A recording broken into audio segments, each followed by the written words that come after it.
Hello, everyone. We are back with another live stream. I hope you guys are doing incredibly well. Yes, ESCUnited is of course back, and I am not here alone. I brought a certain someone with me. Hello, who are you? How are you doing? Hi. Hello, my name is Gabe. I am the less glamorous, less knowledgeable version of Mr. Roy. It is a pleasure to be here. And also, I have much worse headphones than he does. Like these, £10, absolute waste of time. That's the serious stuff. JBL, this man is serious when he has JBL headphones. Actually, my other ones are better, but they just don't work because they're Bluetooth. All right, see, now he's just flexing. Now, look, you don't have to rub it in, okay? Right? Yeah, I'm sorry. Either way, we are here to talk about everything Eurovision that happened this past week. As you guys can see, and I will keep bringing this up every single live stream, Matt is not here. He is still not doing the greatest, but he's doing well enough, but maybe not enough to live stream or make videos. And that's why we are filling in his spot. And I hope you guys are, excited for that. And we're good enough. I think we are, because we've done it the past 2 weeks. So we're professionals now, okay? We're veterans. We've not received any hate mail for this yet. We've received hate mail for other reasons. Send them on a postcard. Yes, if you're going to send us hate mail, we want to have a nice little postcard. And also, if you just care to leave your address as well, just so we can send the local law enforcement over at the end of it, just to say thank you in person for the lovely messages. Yes. Do you have anything you want to say before we jump into the first country, or should we just start? I think there's so much to get. Again, as is the way. I was actually I was just saying to you before we come live, it feels like March, sort of beginning of March, end of February, is the time at which Eurovision is most chaotic. There's so much going on. Obviously, we're approaching the deadline, and there's been additional pressures this year too. Obviously, we've had national final scandals. We're having songs dropping left, right, and centre. We've got everything that's going on, of course, with the controversy surrounding Israel's participation this year to throw into the mix as well. So as a result, there's just more things going on in the world of Eurovision than ever before. And I think for us, it's hectic, but we're doing our best to keep up with everything. But I think we should just get right into it. I think so as well. We have many topics to talk about. And the first topic to talk about was the first song that dropped this week, which was from Switzerland.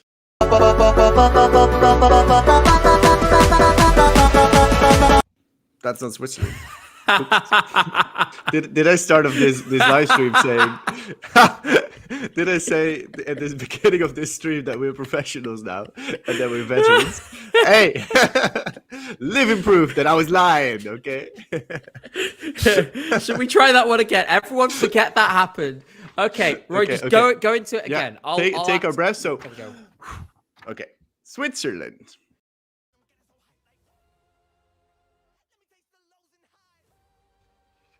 The artist Nemo has been chosen to represent their country, Switzerland, at this year's Eurovision Song Contest. This past Thursday, they released their song, The Code, and The Code is a blend of pop, drum and bass, opera, and also a little bit of rap.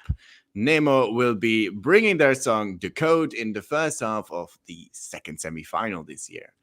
Gabe, did you listen to this song? What do you think of it? What are its chances? I did listen to this song and I enjoyed myself. It's the sort of, what genre would you like your song to be? Yes, kind of vibe. I think, though, it's really clear that Switzerland wants to win this thing, or at very least wants to do very well.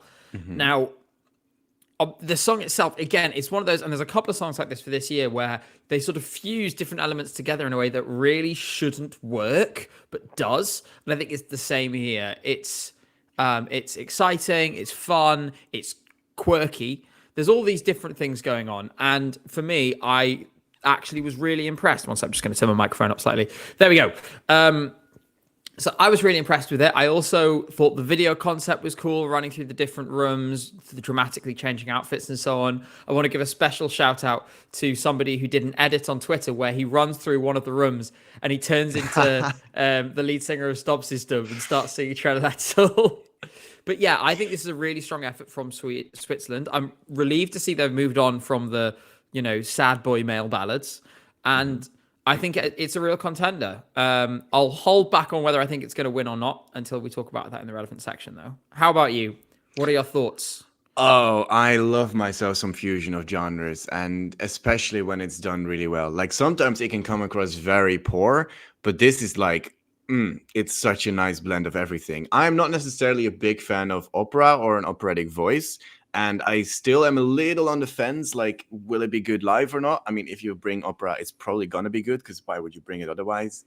But I love myself some drum and bass. Like that's one of my favorite music genres there is, and yeah, Nemo rocks it. Like it sounds like it's such a piece of them. Like it feels very authentic, and I think that is really really cool. Also in the music video you see a big vision and you just know this will be translated well on stage, and you can really see that Nemo is taking this very seriously.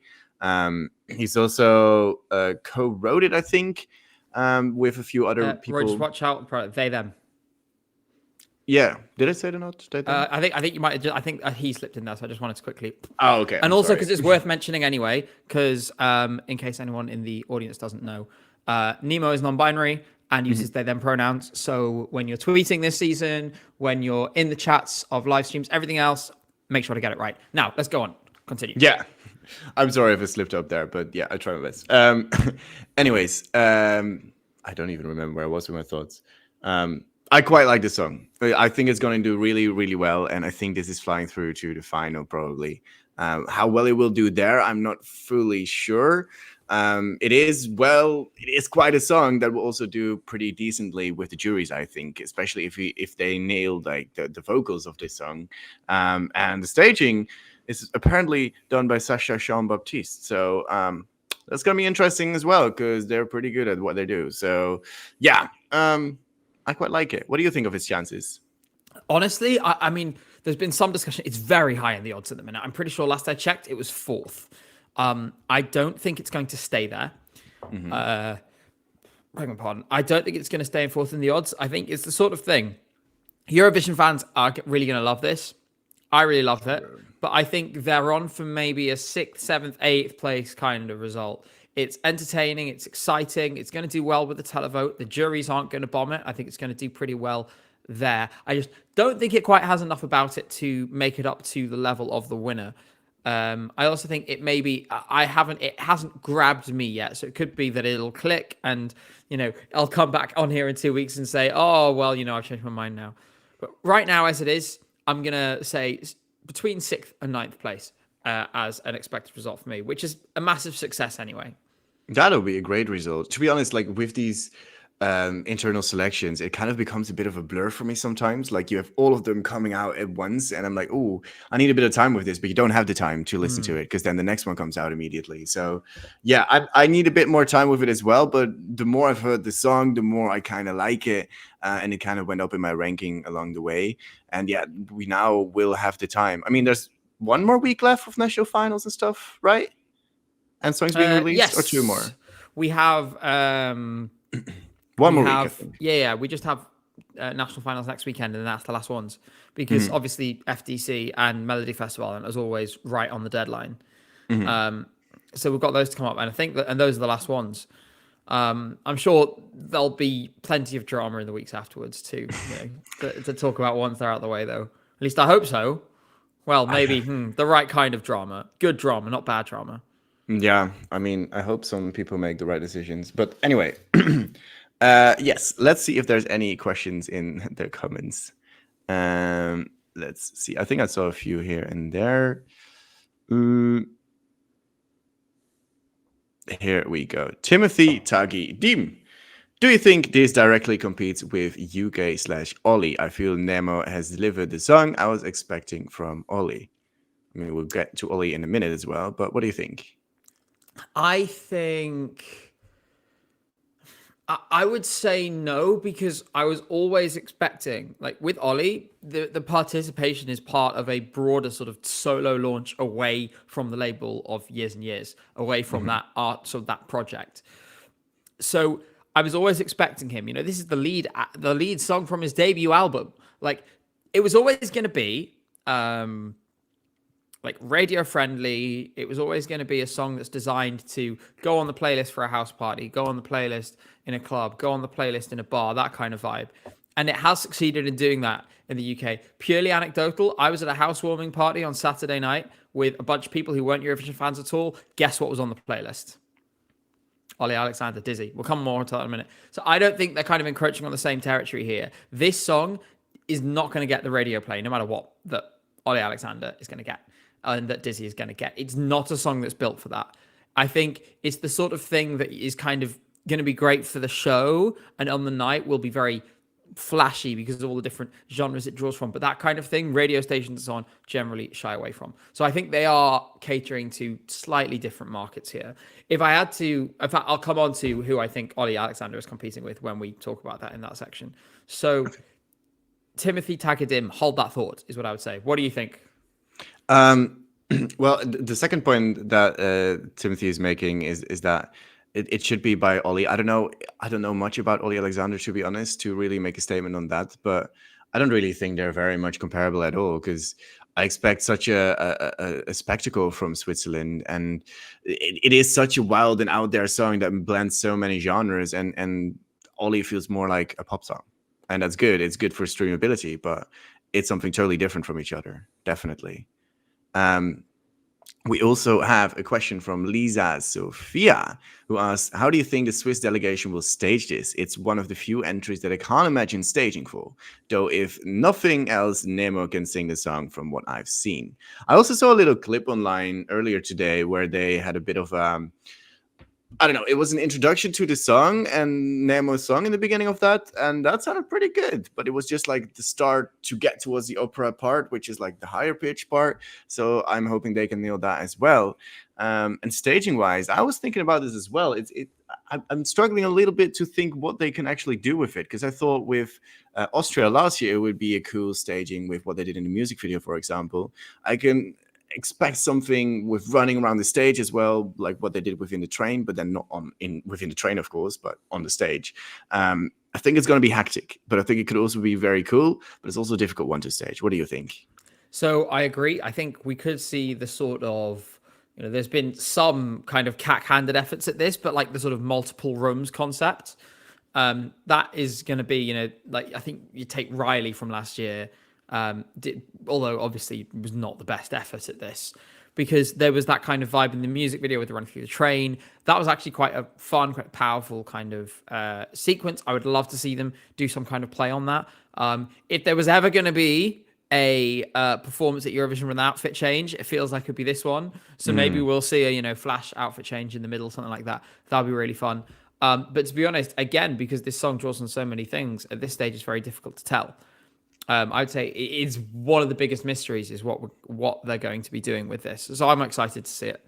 And I imagine you will all be able to see it on the ESCUnited live streams in the weeks of the show. So make sure you're subscribed to the channel so you don't miss that. If you aren't already, you can press the button now. We'll wait. I sure hope we can. All right, you've had enough time now. You should just subscribe. Roy, continue. Yeah, I sure hope we can live stream the rehearsals in some sort of capacity. Find a way. We will find a way. We'll always find a way. We will always find a way. I pretty much agree with everything about the staging. It's going to be one of the ones that I'm really looking forward to when we get around those kind of times. Oh, that's really exciting. I love when we see those rehearsals and finally things get revealed. I have another question here. From the Brett Master. I'm not sure if I should pronounce it that way, but it felt good. So, how similar do you think Belgium and Switzerland are, and how will that affect both in the final? Do you see the similarities, and will they affect each other? No. I don't think so either. I get when you say they both go for the big vocal from that kind of perspective, but I don't know. The Switzerland is way more of a Frankenstein song with different genres fused into one another, and I think Belgium more goes for one big concept and does that pretty well.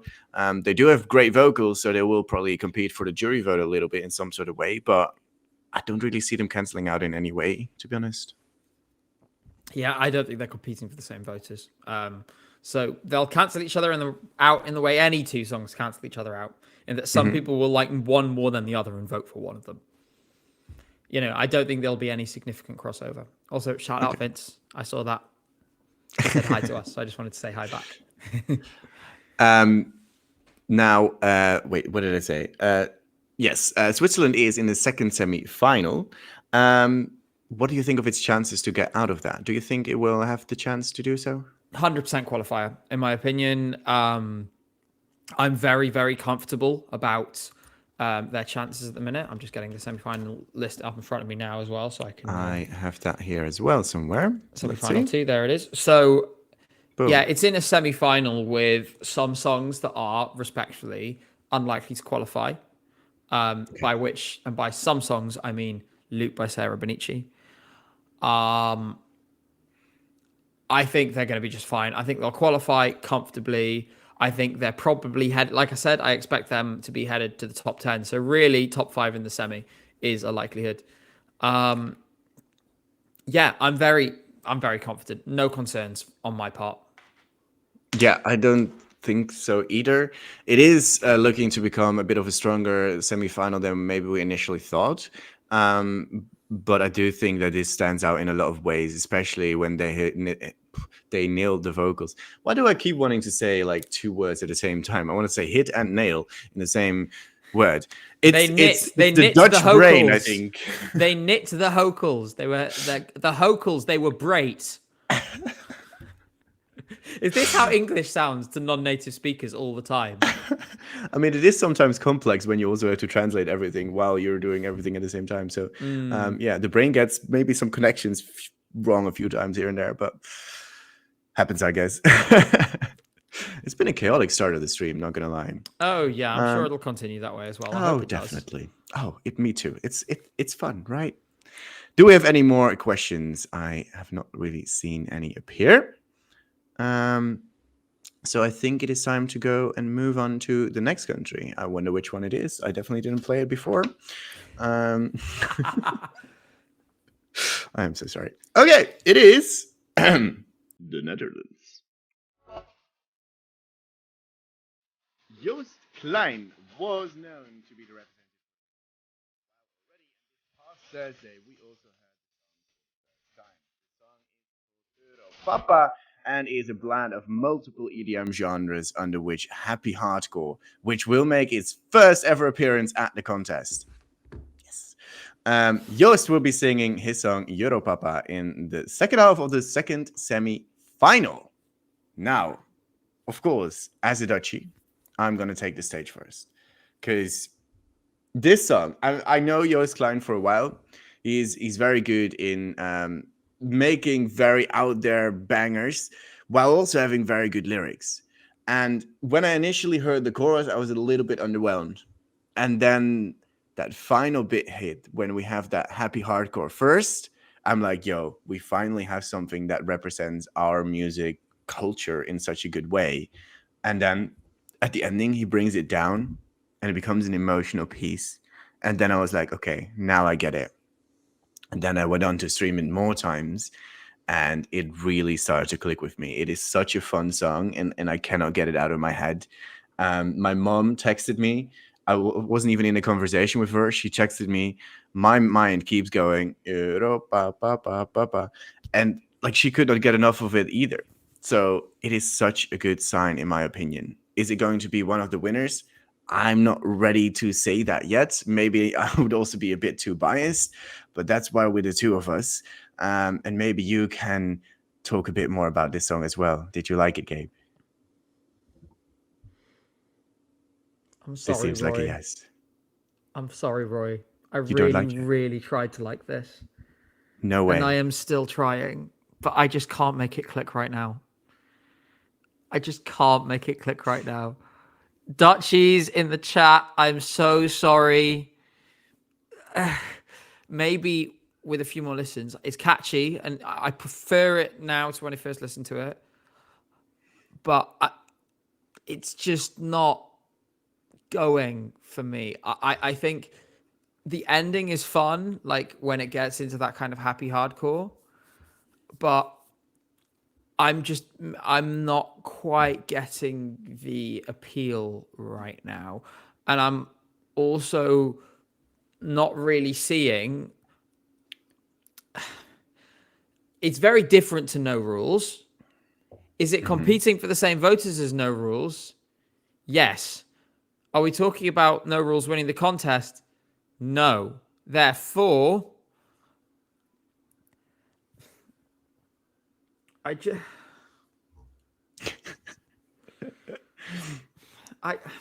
it's a really, I like it's touching, and it's dedicated to his parents, and I don't want to take away from how much this song means to him at all. I think the natural thing is it's not going to be for everyone. I think that's actually a more general comment about this style of music. I think Joost knows that as well. And for now, this could change. It's not for me. Which is weird because all of my friends, as this came out, were saying this is the most Gabe-coded song we've ever heard. I was expecting you to like it, yeah. And I have a feeling, Roy, by the time we get to Malmö, I'm probably going to be like, Europe. So like, I feel like it's going to get there eventually. But right now, I'm giving it lots of chances because I want to like it. It's just not there yet. I'm sorry. And until that time, I think it's better to continue this live stream on my own. I am joking. I'm very much joking. Yeah, I know. I get it. It's definitely a polarizing song, and I also definitely see the parallels with No Rules.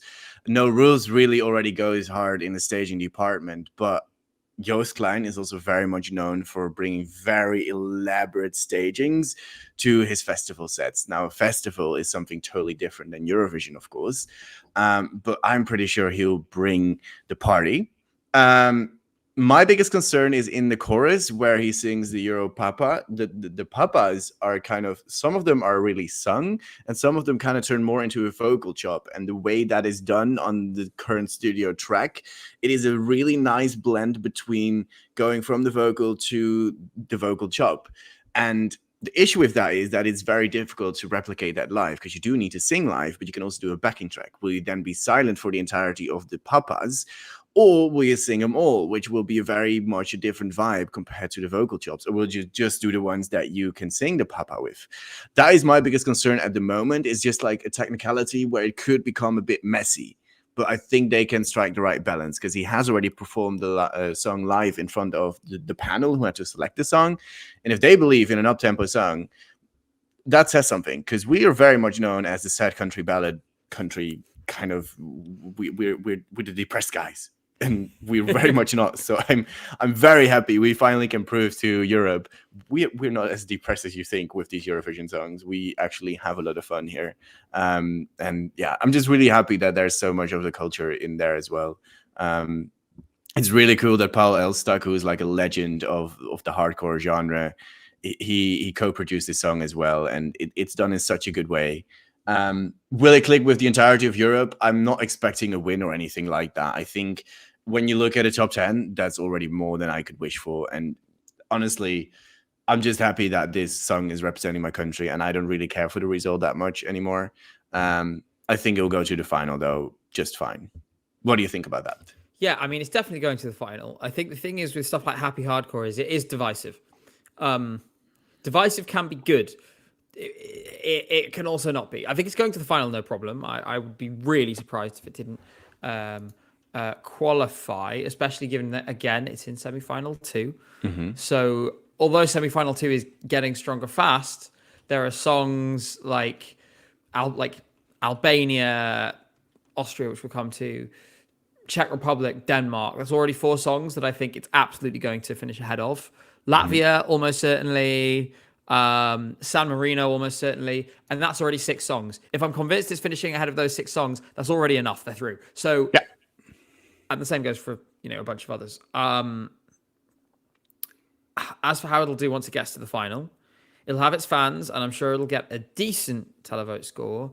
I think outside of Germany, Austria, and the Benelux countries, we may see lower vote totals. I think most of its televote is going to come from that core block.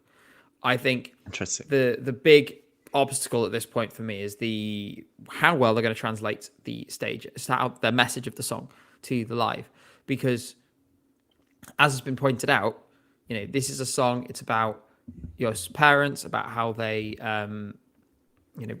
how they made him who he is, and obviously it's very touching and it's very poignant because his parents passed away when he was young.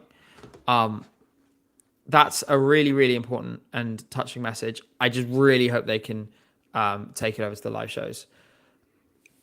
We'll see. I mean, at the moment, like I said, this is coming from the perspective of someone who doesn't get it yet. That could change. So let's see what happens. Yeah. I also think that I get what you're saying, that you might think that it only translates into the Benelux, but we see it do very well in other charts as well. Like in Italy, for example, it randomly did pretty decently. And this is the song, the highest ever entry for a Dutch language song on the global charts.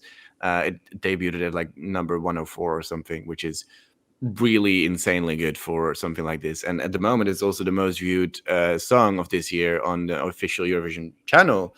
And it's really doing numbers, and we're going up and up and up in the odds to win. I don't see us winning necessarily.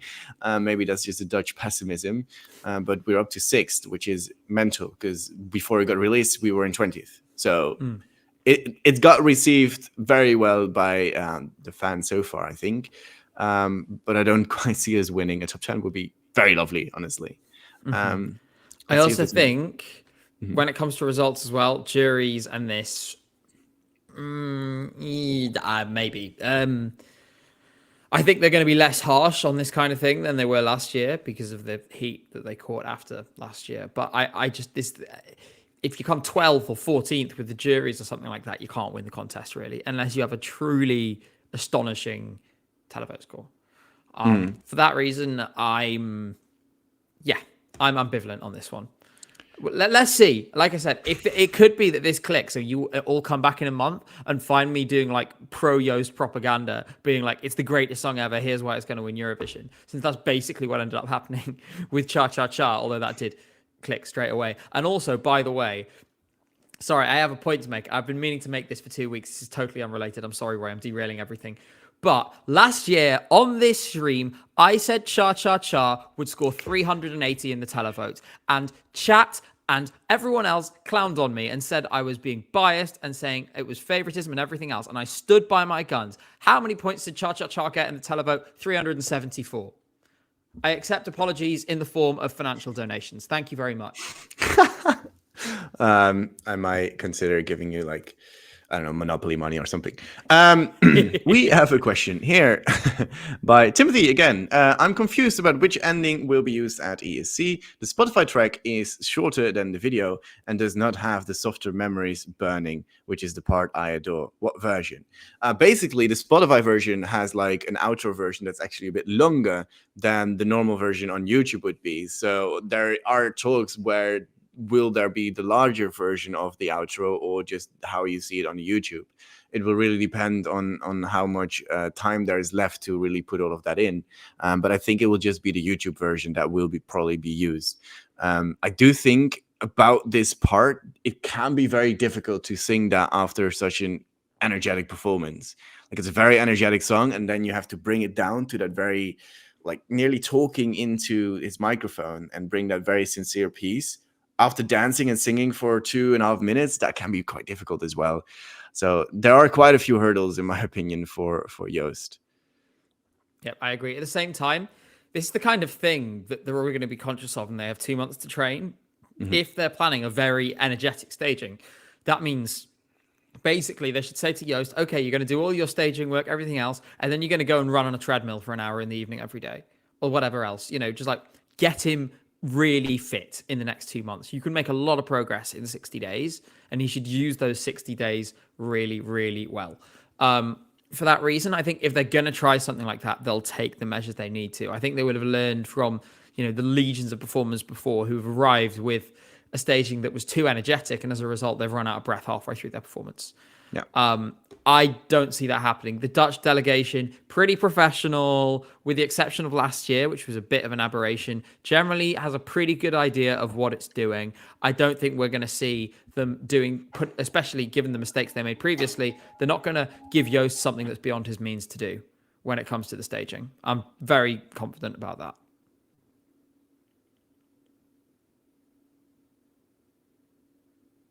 Okay, sorry, my coffee machine was going off there for a moment. Okay.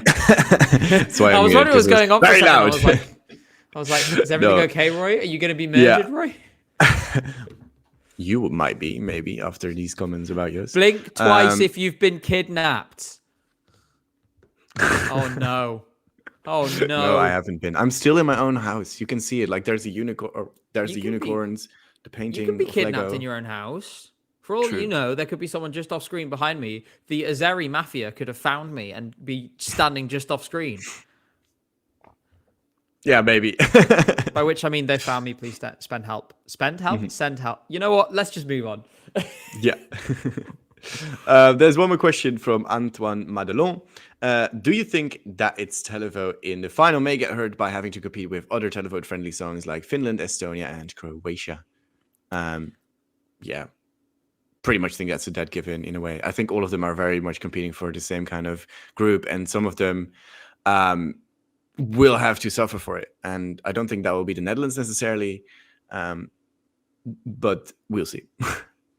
Yeah, I think, to be honest, obviously people can vote for more than one thing. Is there going to be some clustering like we've seen really strongly in 2023? Possibly, but like, there's plenty of scenarios where all four of these songs score three figures with the televote. If I had to pick one to come out on top at the minute, I would probably say Croatia out of these four. Yeah. But I think you could easily see basically these songs be among the top 5 or 6 in a lot of countries, take up a lot of the points, and maybe leave a lot of others competing for scraps. Let's see. I think these are the ones that I'm looking out for in the televote at the moment. But we should say, Loreen with what was essentially a power ballad, over 220 points. Like, televote goes big for other things too. Say Musty shows up and delivers the performance of his life. Belgium could get 200 in the televote. There's lots of moving parts here. So we shouldn't assume that they're competing for votes with just each other only. There's other things at play here. I wouldn't be too worried. I think Joost is going to be just fine with the televote. Like, we know he can do this. So Joost fans do not need to worry, in my opinion, right now. No, I don't think so either. It's going to be a very fun. I might need to teach you the dance, to be honest, in the Gabber part. That'll be very fun. Not that I'm very good at it either. Like, I cannot do it, but I have friends who can do it, who could maybe then teach me. I could maybe teach you. Yeah, perfect. Fun. And you've got time to practice this. And then we can do it for TikTok in Malmo. What an incredible idea. And then everybody who can also do it, come join us. Exactly. It's gonna be a flash mob. ESCUnited meetup in Malmo. It's on, right? I'm down. I think we should move on to the next country. And let's take a look who that is. It was... I need to click the right video. I'm so scared to click the wrong one now after I messed up once. But we should be good now. It is Cyprus. On Thursday, Celia Kapsis finally released her song for the upcoming Eurovision Song Contest. Her song is called Liar and can mainly be classified under the pop genre, with some influence from trap music as well. The song is co-written by Dimitris Kontopoulos, who has a long list of Eurovision songs under his belt, including, for example, You Are the Only One, Sugar, and Last Dance. Celia Kapsis will be singing her song in the first half of the first semi-final. Gabe, talk us through it. What do you think of this song? What do you think of its chances? Let's remind everyone about the history behind this song, because the history behind this song is one of the most incredible of any. I'm going into iceberg video mode for a second. So last year, an artist called Melissa Mantsoukis entered a version of this song into the Greek national final. And essentially, she ended up coming second. She then disputed the result because her team said that it was totally impossible for the result that was presented to her and her team being accurate. They sought a legal injunction to stop Victor's song for Greece last year going to Eurovision. It was a whole mess. Eventually, obviously, she lost. And not only has she now ensured that she will never, ever, ever be considered to represent Greece ever again after going after the broadcaster like that, her song has been stolen by a 17-year-old Australian girl who has swooped in to represent Cyprus. And it's incredible. Like, that is the most amazing, hilarious story, right? And I just think it is absolutely brilliant. Back out of iceberg mode. As for what I think of the song, it's a banger. I have listened to it a whole bunch of times. It's super fun. It's the kind of song we need a few of these in Eurovision every year, right? Oh God, I'm dying. You know, the dance song, the one that gets people up on their feet and everything else. Is it the best, like, dance song of this style ever? No, not really. It's fine. It's not groundbreaking, but it's fun. They're going to do the silly little L dance that they do in the music video. And yeah, I'm really pleased with this, actually. This is a whole bunch of fun. And like I say, the story makes it so much funnier. Like, it's excellent. I'm so pleased. I'm so this was the funniest possible thing to happen. Like, it's like they grew this in a lab to make it as funny as possible. Like, there's just so many twists and turns, and the story it's just a story that keeps on giving. Absolutely excellent. No notes, 10 out of 10. The thing is, though, the people at home who will vote for this song will not know about the story, neither will the juries. So I'm not sure if that will really help them, but it's something really fun for our Euro fans who love this kind of lore, of course. Yeah, I'm not as enthusiastic as you. It feels very much like they opened like a big register, be like, yeah, okay, standard pop song, take 327. Okay, chop it up a few parts here and there. Like, I like that they keep the chorus quite short and then like have a bit of a breakdown afterwards. But it just feels very inauthentic. And I do agree we need this kind of music as well, because there's definitely people who love this kind of music. And I think it looked in the video clip like she can deliver something like this. Of course, vocally, we don't know, but it seemed very good with a nice choreo in there as well. She seemed to have a lot of confidence in there. And I hope that shines through on the stage too. It's just not my type of music, let's be honest. Like, this is not the type of stuff that I usually enjoy. It just feels very generic, and I just love my uniqueness in music. And so for me, this one is a bit more difficult to comment. I mean, there will be a few more maybe, but yeah, it's all right. It's basically what Cyprus does. They probably know how to stage this pretty well, and I'm not sure about its qualification chances, but a song like this usually will stand out enough, and people will definitely vote for it as well. So I would be more inclined to say it's probably going to go through, but we need to, of course, have the whole field and need to see everything and hear everything, which is also very important with such a song. Yeah, what do you think about its chances? You talked about it briefly already, but... So I actually think, because looking at semi-final one now, and I've got it in front of me. Let me get it up as well. There we go. So if we look at this now, this is not... Basically, a couple of things have happened, in my opinion, that make this a little less scary than it was before. Number one, now there's been some murmurings around the Azeri entry. I'm not expecting something super strong at this point. So let's bear in mind quickly, we have in this semi-final, we have 15 participants. So we're looking for essentially five people to off the bottom. Yeah.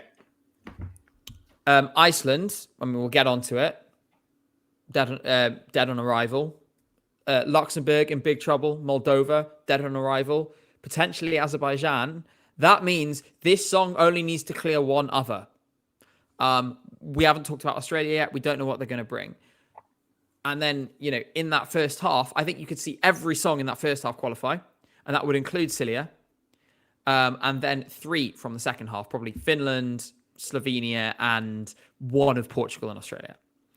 So actually, I think it's in a good place.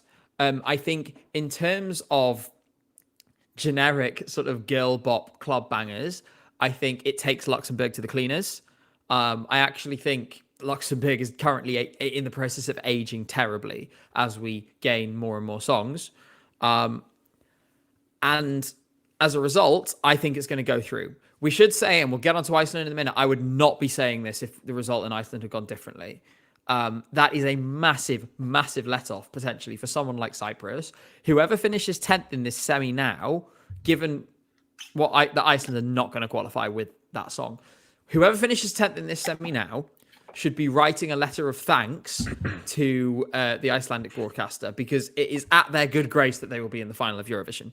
But yeah, more on that controversy in a minute. In the meantime, I think it's qualifying. I have to say, I look at this now and I see, there's a really clear route. In fact, if anything, I think there's a really clear set of qualifiers emerging. How about you? What are your thoughts? I am not as sure as you are, because the first half of the semi-final usually has more non-qualifiers than the second half, which doesn't mean anything because these are very strong in the first half, obviously. But I cannot see all of those going through. That would be ridiculously insane. And I don't know. I'm looking at a bit of Poland. I think Poland has more of an edge than Cyprus to this. I think it's a bit more catchy. People will pick up on it a bit more. We've already heard her sing a little bit, and it sounded pretty decent. And I think Poland would have a bit better chances than Cyprus would. And then you look at maybe Ireland, maybe not as strong as a qualifier at this moment. Serbia, maybe not. We'll get to that maybe later. We will get to that later, of course. So yeah, they do only need to beat like 5 other countries. But is this the strongest song? Maybe not. I do think this song always will do decently. And especially in a televote only, I think it would be enough to go through. But it's not going to be as easy as people might hope for it to do. Yeah, I don't know. I hope for it, though. Well, do I? Probably not, actually. Or it's like, am I going to be nice today? No, I will not be. Yeah, I mean, I would much prefer something like Ireland going through. It's a bit more unique. I fear a bit for their chances at this point, unfortunately. But yeah, I would much rather have that than something this generic in a way. It doesn't mean that that's not good music or that people can't enjoy it, but I personally don't. I definitely agree. If I had to choose between Cyprus and Ireland, now to be honest, as songs, I will say that I actually would probably listen to the Cypriot one before the Irish one. But when it comes to artistry, when it comes to diversity in the final, when it comes to, I think if you look and try and be objective, I think that Bambi Thug and the Ireland would be the more deserving qualifier of those two. I also think we need to have those kinds of risks rewarded. Otherwise, broadcasters aren't going to take them. So I really, for that reason, I think for Ireland's future in the contest, even if I get to May and I'm still not a massive fan of the Irish song, I think it needs to qualify. I think it's really important it does. So I will have my fingers crossed for them. I also think you underestimated Moldova a little bit. Like, never, ever, ever underestimate Moldova. Okay, but like this song, come on. I guess they could revamp, unless they completely tore it up, essentially. Like, the staging concept is too limiting and too static. So they need to redo that. Whether that is stage crew making the violins magically appear halfway through, I don't know, but they need to rethink the staging concept. I just don't think the song is strong enough as it is. So, and the hook needs something totally different underneath it. Otherwise, I just think there's so much wrong with it. Like, there's not a single thing about it that I look now and think, yeah, that's ready, except for Natalia herself. I don't think it's that bad. Like, it's fine, but you don't qualify for the Eurovision final by being fine. Embers by James that's Newman Cyprus. was fine. Like, you know, like lots of things are fine, but it doesn't mean it doesn't mean they're going anywhere. You don't win Eurovision. You don't qualify in Eurovision by being fine. So I just don't see it right now. I really think, to be honest, if I had to choose the last in the semi-final at the moment, it would be that. Maybe I'll be wrong. But I just don't think it's happening. I don't think it's happening. Interesting. Well, I'm just gonna say that, like, when I listened to Trenuletul from Slopsy's dub for the first time, I was one of the only people who said that this would qualify, and I thought it would do pretty well. And I was quite shocked that people said it wouldn't do well. But it's just that the Moldovan selection, that sound quality is terrible. Yeah, simple as that. And like, you can barely even hear how good the sound would be of that song, but it's actually not that bad. And people will only realize that when you get to the stage at Eurovision, because even at pre-parties, they will have in its mind it's bad because the quality is so poor in Moldova. And then once you get to equal grounds and equal footing, they're good at staging on a budget as well. Yeah, always keep Moldova in your minds, guys. It's a really good country. They know what they're doing. One of the powerhouses in Eurovision, in my opinion, because they do everything so well with so limited budget. And yeah, they're like a mini powerhouse, if you know what I mean. Like they have about it's like we have 10p. We have like a euro. We have a euro, and we found some like old receipts down the back of the sofa, and we have a dream and like some depleted AA batteries. What can we buy with this? And then it's like, great, here's 300 points. It's amazing. And it is a case study to other countries with very limited budgets on how to do Eurovision. I do want to say, though, they do have some problems in there. Like, they have now sent a returning artist several years in a row. And until Aliona Moon withdrew from this selection, she was probably one of the favorites to win it. So they were also, it's another returning artist. We haven't seen anyone new from Moldova for a little while. That's the only potential banana skin for me. But yeah, you know what? I could be totally wrong. I was totally wrong about Trenoletl until Eurovision week. So I could be again. I just don't think so this year, I'm afraid. Well, we were talking about Cyprus. Do you have any final thoughts? Or should we go on to the next one?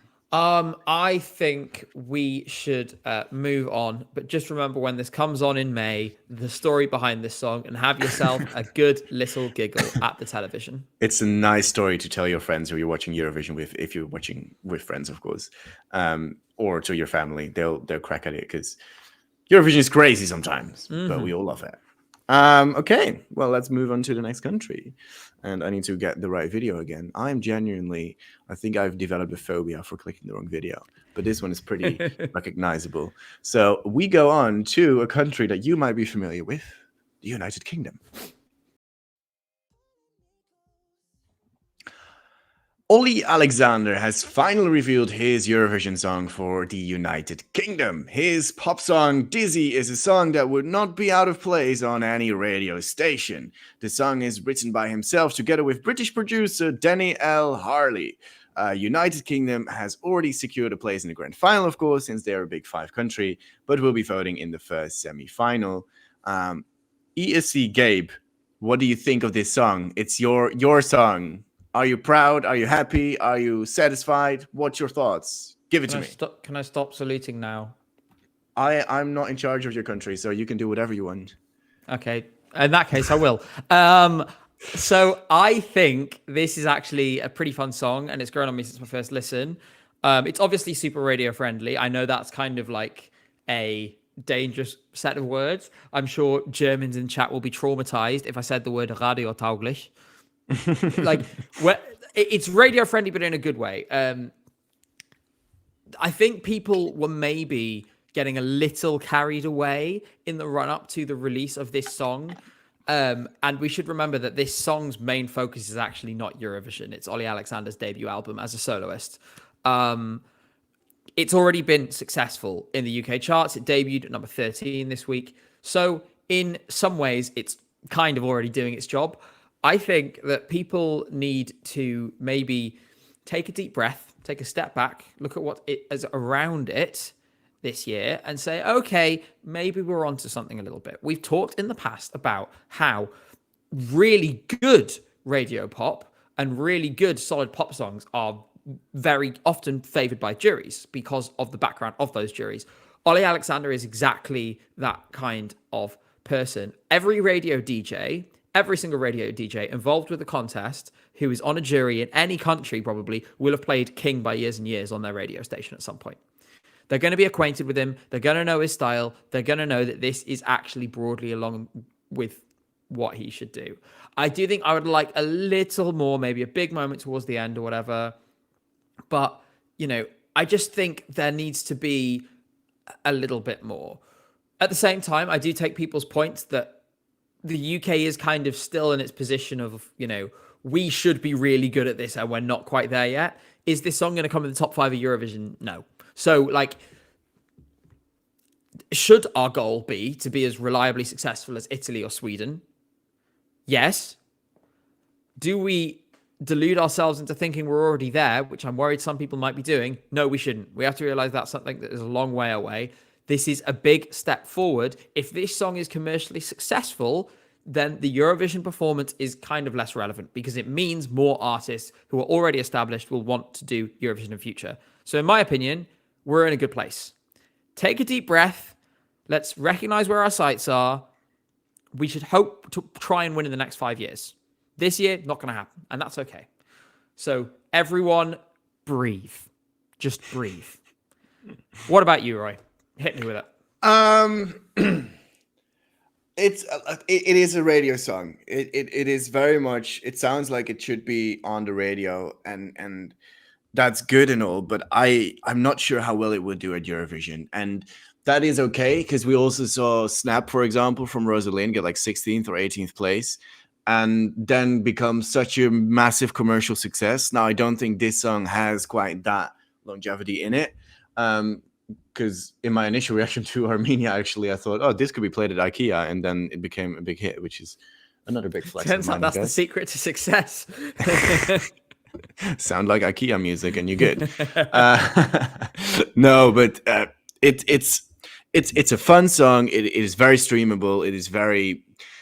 You can easily put it on your playlist, and when it comes on, you enjoy it, and then like you go to the next song and you enjoy that one, and like it's nice in the playlist. It's nice on the radio. But that is maybe a bit of a danger for Eurovision, where you kind of fade a bit too much into the background, and you don't stand out among like the violence of other songs that you have around you.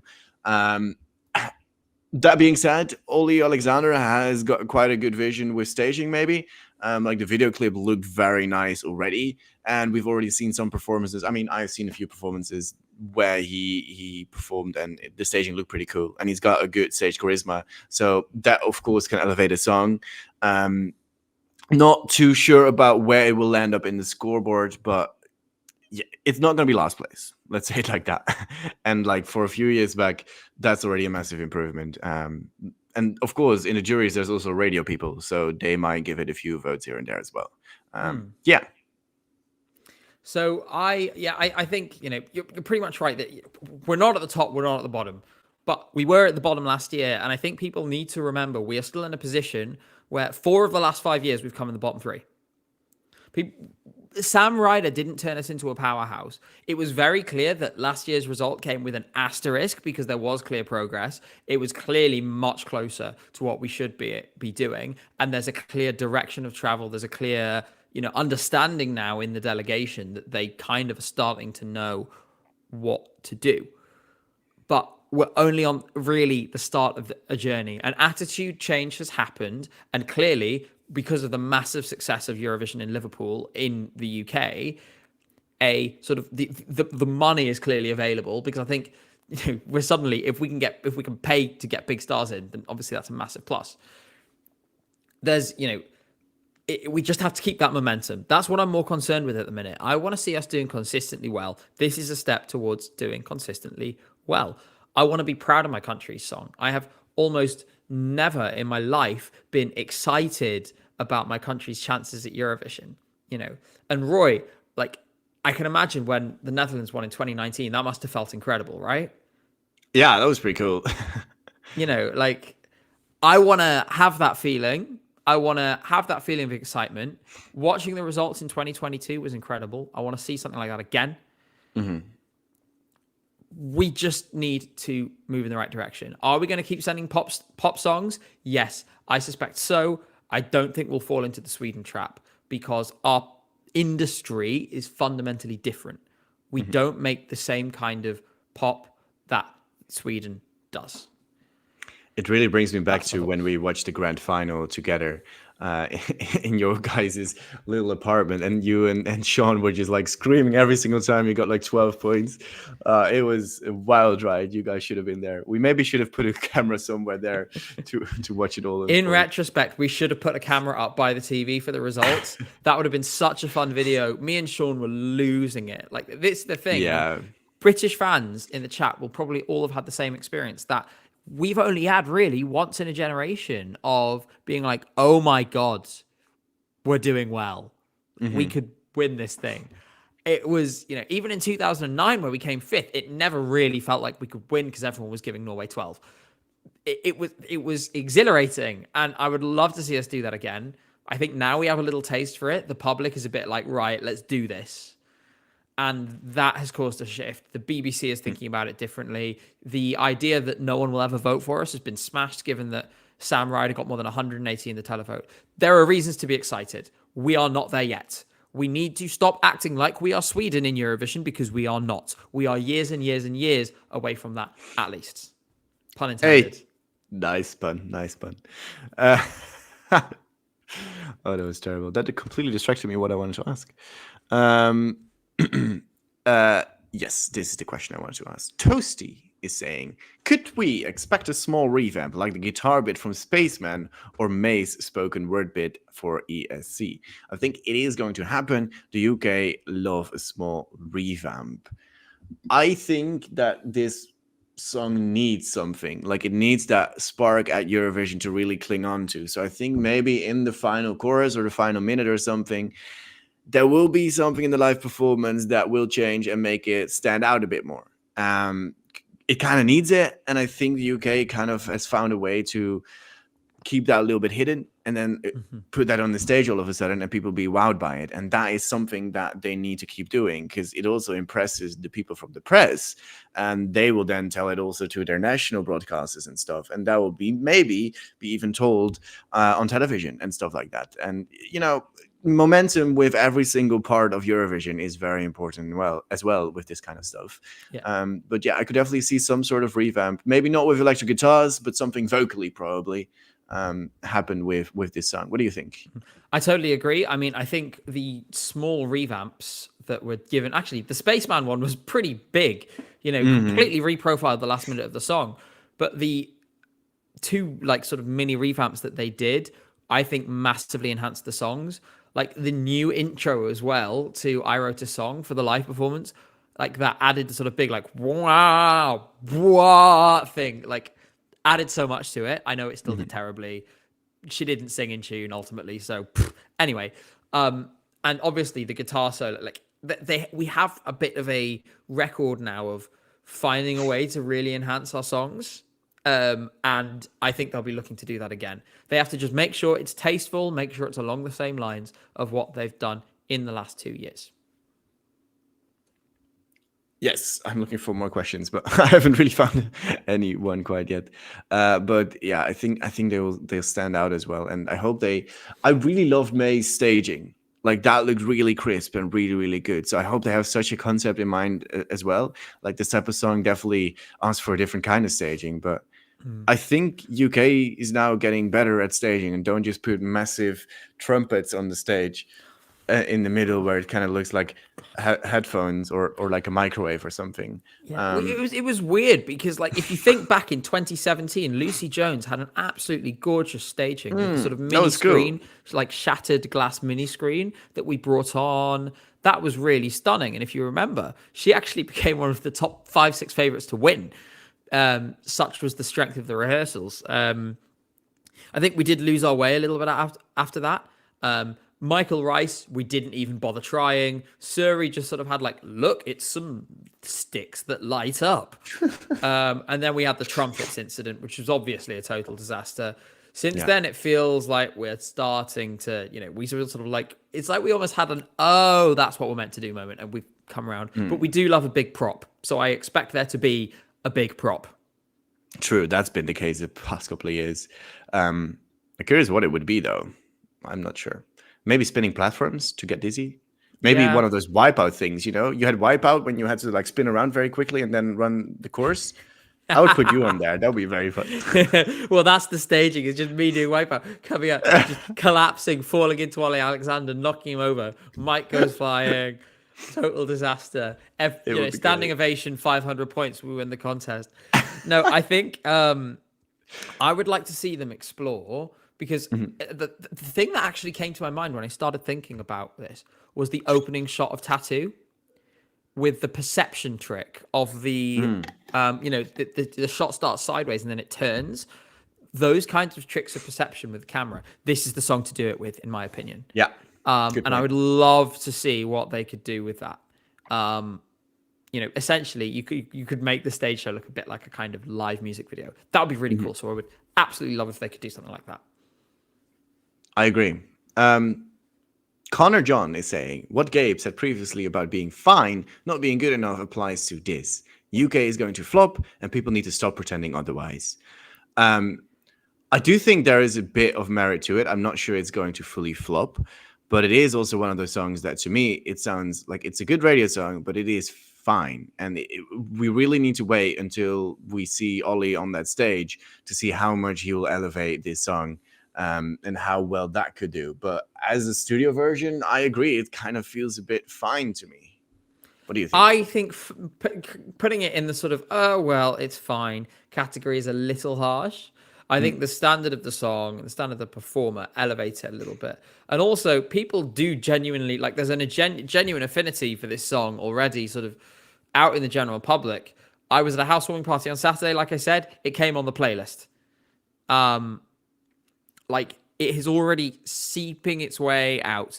And it's also the sort of song that could end up all over the place before the contest starts. If it ends up with tons of radio play across Europe and he has very powerful label backing, so it's likely he will at least get some, then we could really see, a step forward for this in terms of what its prospects look like. I think people are writing it off unfairly at this point. I think it's obviously way stronger than something like Embers. I think it's significantly stronger than I Wrote a Song as well. It's not Spaceman. Spaceman was a, lightning in a bottle. We don't get that. You don't get that every year. It's gonna be all right. I think we just, like I said, everyone needs to calm down. Just chill. It's all gonna be all right. I'll give you a massive hug if you do flop, though. Oh, that will always be up for offer. I'll need it. I'll come and have a little sob on your shoulder after the show's finished. Always welcome to. No, I think when you say that it might do well on international radios, I think it's very difficult before the contest to really push songs onto the radio. Like with Loreen, Euphoria was such a massive hit that they were like, oh, this is kind of like Euphoria as well, but like a bit more modern maybe. I'm going to play it a lot now. And I'm not sure if this song is necessarily that, and it might be more of a thing that happens after Eurovision rather than before it. So I'm not sure if that effect will really help it super, super much.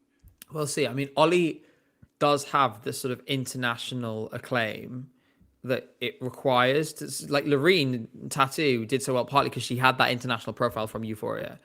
Yeah. Like, we shouldn't forget that Years and Years have 1 billion streams or more on Spotify. Like, they're not... But that's Years and Years and not Ollie Alexander. Yes, but they're so bound up with each other that I think they're going to give that platform to Ollie. Again, when it comes to the major label backing, that is massive.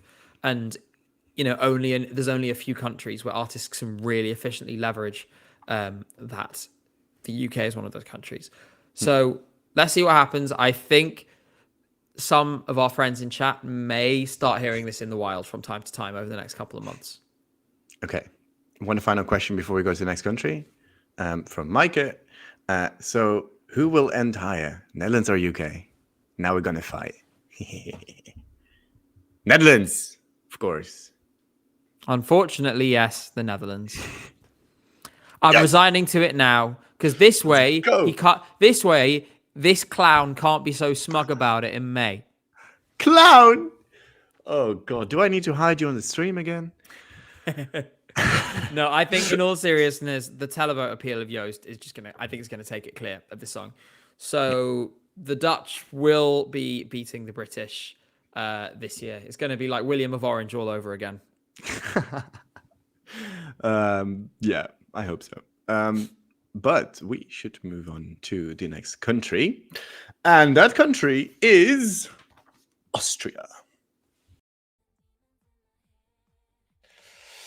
Austria has chosen the artist Kalin to represent their country in the Eurovision Song Contest this year. On Friday, they released their song, We Will Rave. The song is written by a star-studded team who have written many Eurovision songs before.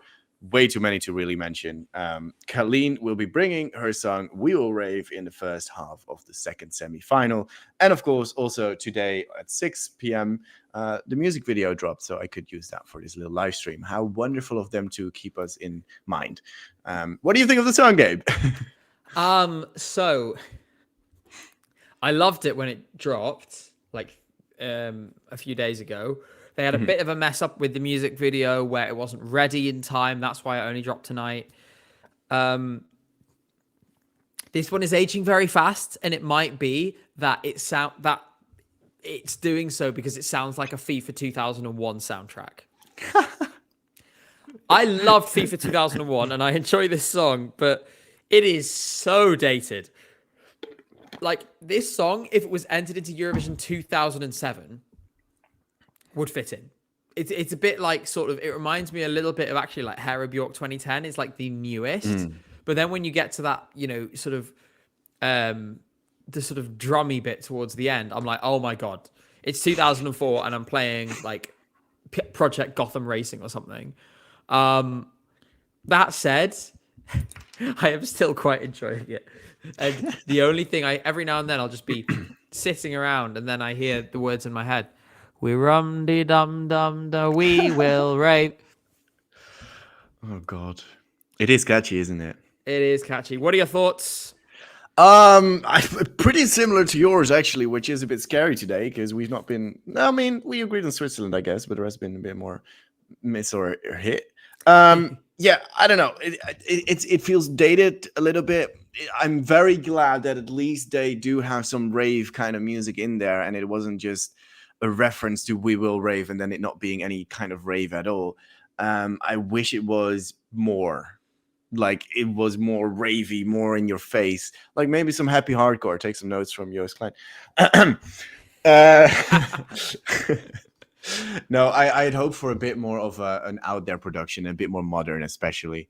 It's cool to have a throwback kind of thing, and it sounds like a song that is easily to perform live as well because the lyrics aren't, or the vocals aren't necessarily difficult to perform. She'll need to have that energy though. I think she can nail it. The music video, she had quite some energy, although there were also some focuses on a lot of other things in that music video, which has some choices. But yeah, staging wise, it's going to be a fun performance, I think, and I think it has some decent chances to go to the final. Once there, I'm not so sure. Maybe like lower end of the scoreboard, like 16 to 20, if that's what I'm envisioning. Can you whack Semi2 back on the screen for a moment? Let's have a little look at it with chat. Let's have a little look, shall we? We'll have a look because when I glanced over this before, I was a little worried. So it's in a cluster of songs, which I think are in theory strong enough to qualify, but are in that kind of will they, won't they, or there's too many unknowns. Those songs are Albania in there because we haven't heard the revamp, and the initial song would be a borderline. Czechia, because again, we don't know how the song is going to sound live really, because the ESCZ production, they were working with a really limited set of resources there, which meant it wasn't necessarily it wasn't the song in its final form. Thirdly, I have, well, actually, no, I don't have Malta in this because I think Malta is DOA. Thirdly, in this, I have San Marino because you never really know how San Marino is going to do with the televote. And so much of it is going to depend on how well Megara's staging concept works. And fourth, although I wish it wasn't on this list at all, I think you have to put Israel in the will they, won't they bracket at the moment because we don't know the song, we don't know if they're going to participate, and we don't know how people are going to respond to them. I can say for sure I will not be going anywhere near that voting number on that night.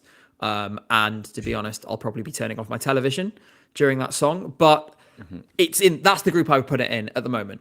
So that means it's got this kind of sort of 8th to 12th kind of range where if it does get through, I think it's going to be marginal. I think that kind of range or slightly lower is where we're going to see it in the final as well. That means I'm worried because, like I said, it's difficult to work with a song that is quite dated as this is. It's a good example of the genre, but it's just of another time. And what you were saying, I completely agree about the the way it just cuts out. It cuts out to nothing. That breakdown towards the end. You finally, it starts in like, oh yes, okay, this is the good stuff. 5 seconds later, bang, it's gone, and Yeah. there's this fade to silence. So you lose all the energy, and then they launch into the chorus. What I want to see is, I want to see that beat continue through to the end, and I want to see a variation of the chorus on top of it. That would make it way stronger, and I'd be way more positive about its odds in, as a consequence of that.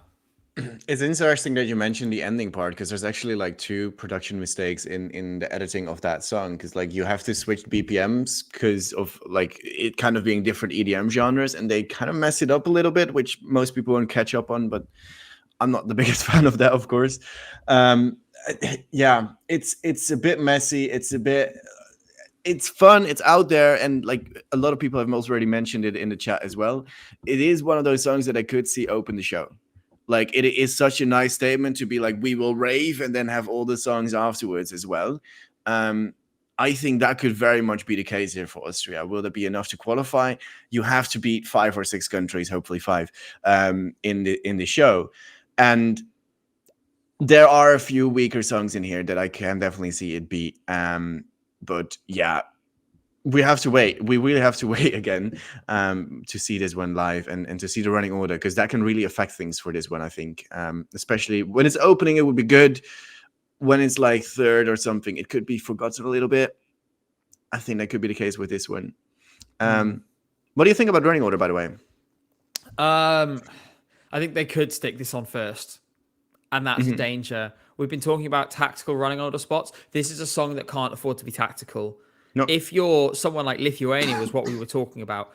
If you're Lithuania this year, you don't care where you're going in the running order in the semi-final. In fact, you'd probably, like I said, there's a reason to say, well, would you like a bad slot so you get a good slot in the final? The song is strong enough. This isn't. For that reason, I think they are a real chance to open the show, and I think that means trouble. When you're talking about they could finish 8th, they could finish 13th, you kind of need the help you can get. So for their sake, I hope they're 6th, 7th, 8th in the semi to give them the best shot. But I could see them going, this is a great song to get us going. Let's whack it out first, get the energy of the crowd going. And that is bad news for their chances. I'm not sure about the chances, but I definitely do agree that it's a very likely chance to open the show. Antoine Madelon is saying, it feels like the typical song that is liked way more by Euro fandom, it's 6th on the Scorable app currently, than by the general public. And maybe that's also why you say that it hypes up the crowd, because mostly Euro fans will be in that crowd, and that's really nice. I also fear that people at home will be like, wait, Ram-de-dum-de, what? We will rave? It's a bit too childish. It's a bit like a nursery rhyme in a way. They might not get it. What do you think? Well, I think the problem is, right? We should remember with the Eurovision scoreboard app at this stage, it becomes easier to see what's happening as we get closer to the season. This was the whole reason I did the graph last year, because I thought it would move as the complexion of the people using the app change. The people with the least investment in the contest are the ones who vote last. Yeah. And they are also most likely to be similar to the general public because their music taste isn't defined by Eurovision in the way ours, to an extent, is. They are less immersed in all of the source. They're sort of listening to the songs for the songs and making a decision. We've already seen this song go from the first refresh after it was released, 1st or 2nd on the scoreboard, down to 6th. And I do think it's going to keep falling because it doesn't have a long shelf life.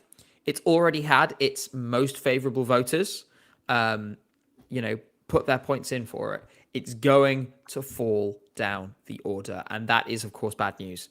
Like I said, there's maybe an audience for this and people who remember this genre of music from when they were in university, when they were in their 20s.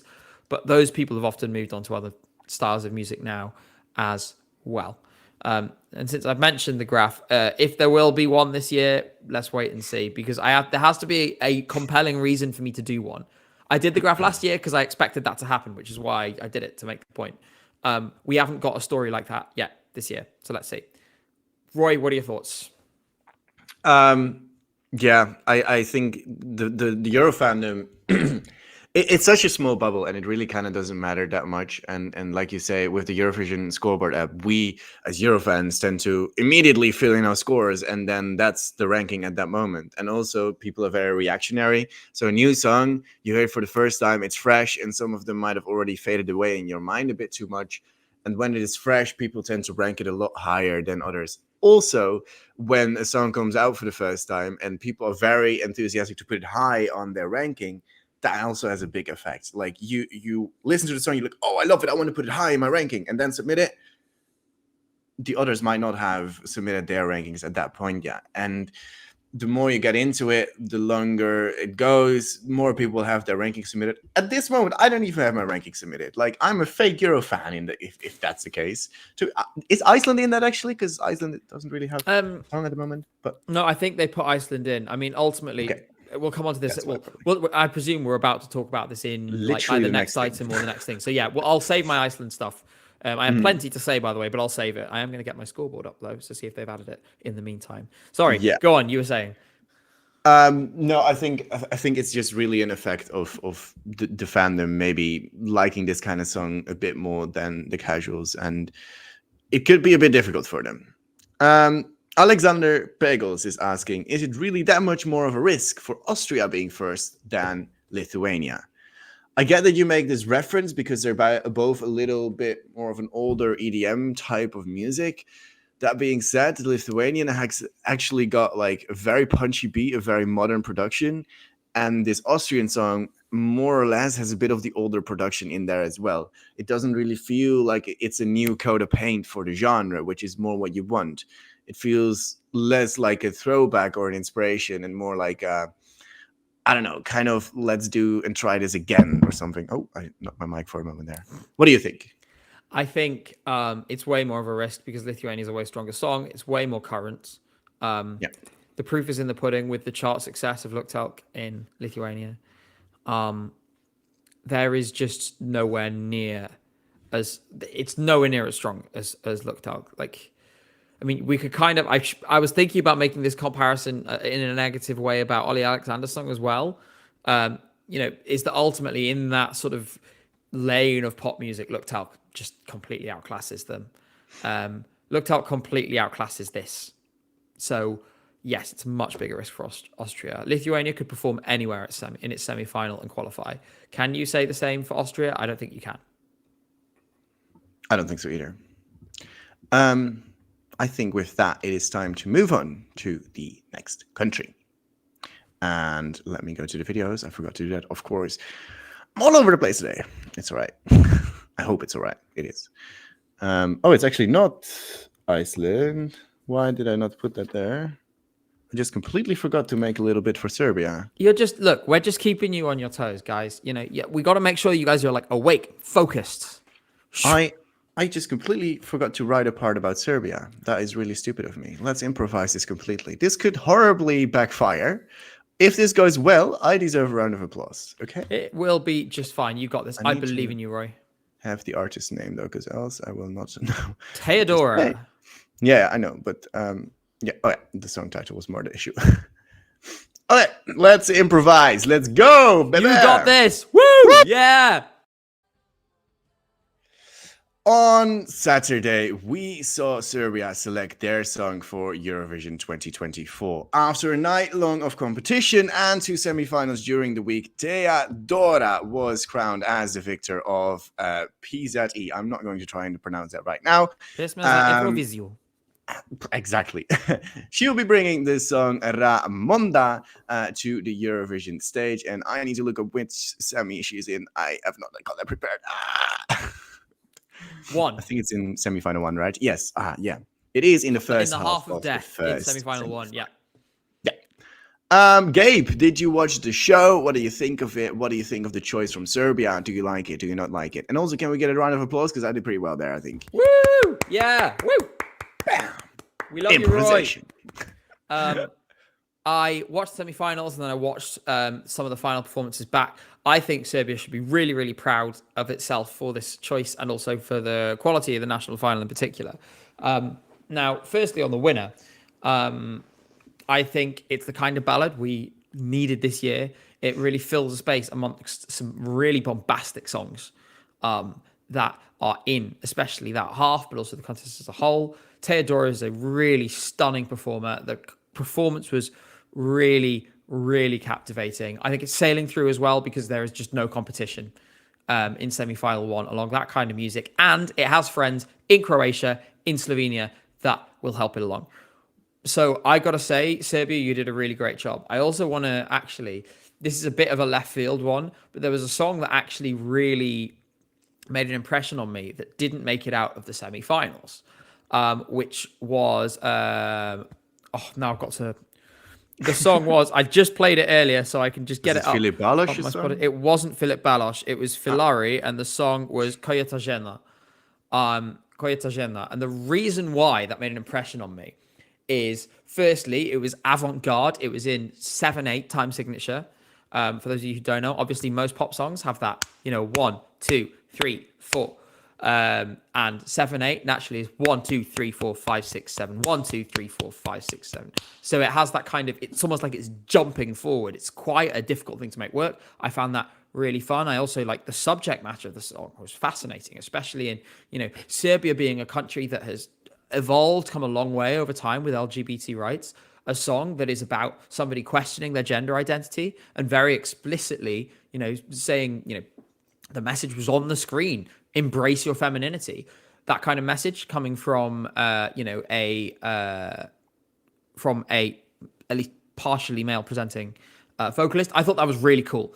And I think it speaks to the bravery of the Serbian producers to put songs like that in the show. To be like, we can make a song that is this avant-garde, that is in 7/8, we can make this work. And I think there are a lot of national finals that could take notes from this. There's no reason why Sweden can't be taking these kinds of risks. There's no reason why, the big, well-funded national finals can't put that kind of music through, because I bet they're getting the submissions. I could bet if they're coming in Serbia, they're definitely coming in Sweden. They're definitely coming in Norway. So I'd love to see more of this stuff. It just shows how creative they are and how much they love this show, that they're like, yeah, we're going to take on these really difficult to elaborate concepts and we're going to do it in a way that is really striking. I've now talked way longer about that than the actual winner of the show. So let's come back. Let's come back to Theodora. Theodora was great. I liked Theodora very much. What did you think, Roy? I love her voice, and I love that it's a little more minimalistic and it's very mysterious. I just wish in that final chorus that it like burst open. Like the entire time I was watching there, being like, oh, something's gonna happen, and then the payoff for me was a little underwhelming. And that's okay, because I know a lot of people enjoy that kind of stuff as well, when it just kind of stays a little bit more low-key. I think, for example, Sebi, which is totally different, but it stays a lot more, low-key. But this has some really good vocals, and that definitely says something. Also, there's a lot of out there songs at the moment.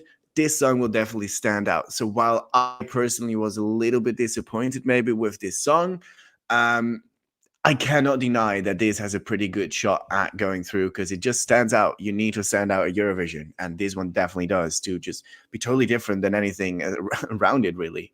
So yeah, I think it's gonna go through to the final, and maybe I just need some more time with a song like this, because that often happens as well, to be honest. Yeah, I mean, that sums it up for me. I will say as well, it's pretty incredible to me that Serbia had not one, but two of the best ballads of the season in this national final. I really want to give a shout out to Zorya with her song Lik u Ogledalu, probably messed up the pronunciation. Nailed it. She has one of the most stunning vocals I've ever heard in my life. It's absolutely incredible. And I challenge you to find me a better pair of ballads from an artist that has entered a national final, but neither of them made them to Eurovision, than the two that Zorya has sent to PZE. I'm convinced that she's going to make it to Eurovision eventually, and I really hope she keeps trying, because, again, stunning song, just not quite her year, but it would have been one of the best Bond theme style ballads in the history of Eurovision. So yeah, I gotta say, this year, Serbia, you really won me over. PZE is one of my top 3 favorite national finals of the year. It's pushing for the top spot. It was that good. I just think it was superb. I'm also very glad that the song that was clearly about, like, that was really clearly anti-Albanian didn't Hmm. win. I Yeah. think, given everything else that's happening, which we've already touched on, that would have been a problem we didn't need to deal with. And we don't have to now, so thank God for that. I'm very glad. Yeah, I'm also glad that we didn't get Constructor back because, like, I love her, but it was just a bit too similar for me. Zoria, I mean, the first song she came out with was such an amazing song. I was really a little bummed out that didn't win in the end, but yeah, she's an incredible performer, and she'll get there, I think. To be honest, I haven't listened to all of the performances, so I cannot tell you some of the gems. I need to do that afterwards. It's been a busy weekend, basically. There's a lot So going on, a lot going on. yeah, I haven't really had the time yet to listen to all of those songs, but I will do that in this week when I have the time for it. Let's see if there's any questions about Serbia. Do we see anything at the moment? We see Antoine Madelon asking, do you think if Portugal selects Grito that it could hurt its chances at qualifying due to vote splitting since they're both female ballads? Well, female ballads is quite a big genre, but I think they're also in a different kind of ballad bracket. Like, yes, they're a little bit more low key, but this one was very mysterious and very dark. And I think Grito is a bit more like it's literally white, the staging at the moment. And I think it's a bit more out there and a bit more light-headed than this one is, maybe. I don't know. I need to re-listen to Grito as well, probably, before I can really give a good judgment on that, to be honest. What do you think? Yeah, I mean, I think, without meaning to draw conclusions ahead of time, I think Grito's nailed on to win. I'd be really disappointed if it didn't win Festival de Canção, firstly. I think it's going to have an audience of its own. We've got to remember there's several upbeat songs in this semi-final, and we're expecting many of them to go through. I think Grito is strong enough to join them. Again, like I said, Iceland has changed things with this semi-final. It's opened up now for Portugal and Portugal as a result. So Portugal, I think we have reason to be optimistic. Again, we got it on screen now. We talked about who we thought was through. I think there's a scenario in which all of those songs in the first half go through. That's obviously 7. If you then said to me now, and then Finland and Portugal and Slovenia went through, and Iceland, Luxembourg, Moldova, Australia, Azerbaijan didn't, I'd say, okay, yeah, that makes sense. I could see that. That said, we know next to nothing about Australia. So let's wait and see. Maybe they'll come along and upset the apple cart again. So reasons to be optimistic. Grito fans out there, for now, keep smiling. Be happy. And let's not forget that if that scenario I've just outlined, if you throw Australia in there and you're going to ditch a female ballad in response, I could see, this is maybe a little controversial, how Grito could go in ahead of Veronica. Like Slovenia, sorry, as in Raven Veronica. Mm-hmm. Slovenia could maybe it's one of the countries I wouldn't be totally sure about yet. We're in a scenario here where Iceland is qualifying. Well, sorry, not Iceland, where Ireland's qualifying. Okay. So we should remember that. If I was then looking at those songs, if I was looking for someone else to get edged out, I'm probably looking at Slovenia. So, yeah, we know that Portugal as well, they've really sort of got the bit between their teeth now. They've really improved in recent years. They've done some really nice stagings. Think about Saudade, Lovers on My Side, these kind of songs, which was really beautiful. So, lots to be excited about, in my opinion. I think the biggest strength... I think the biggest strength for Serbia is that if you look at that first half, it's the only ballad there. And that will really make it stand out. Wherever they put it in the running order, it will be the only one that's really going to tone it down. Like all the other ones are either going to be... I mean, Poland and Cyprus are maybe not much out there. They're more of a pop song, but they'll be more in your face than all of the... than Serbia is going to be. And so wherever it will be in that running order, it'll be very much a moment. And it's also separated away from Portugal. So I don't think they necessarily hurt each other's chances. They can have those 2 moments and people be at home, be like, oh, that was lovely. And then Portugal comes around, oh, that was lovely as well. I think those 2 things can live alongside each other. And yeah, I wouldn't really count them out against each other too much. Mm-hmm. Like I said, a lot of the questions about who is qualifying here for me, and it's going to I've seen enough in the semi-final to say it's going to shape up this way. The big unknown is how Europe receives Bambi Thug. Mm-hmm. If Europe loves them, that makes the equation a bit difficult for a few of these songs that we've been talking about. If Europe sees Doomsday Blue and goes, what on earth is this? Then suddenly these songs are in. So at the moment, like I say, that's the big thing we'll have to decide. And I guess we'll see clues on that when we see Bambi's staging, we see their vocal performance in the rehearsals in May. So lots to find out still. Yes. Nikola Miladinovic asks, what place do you predict for Serbia? And I'm just going to preface, it is qualifying. Let's just say it like that. If it goes to the grand final, where would you see that go on the scoreboard?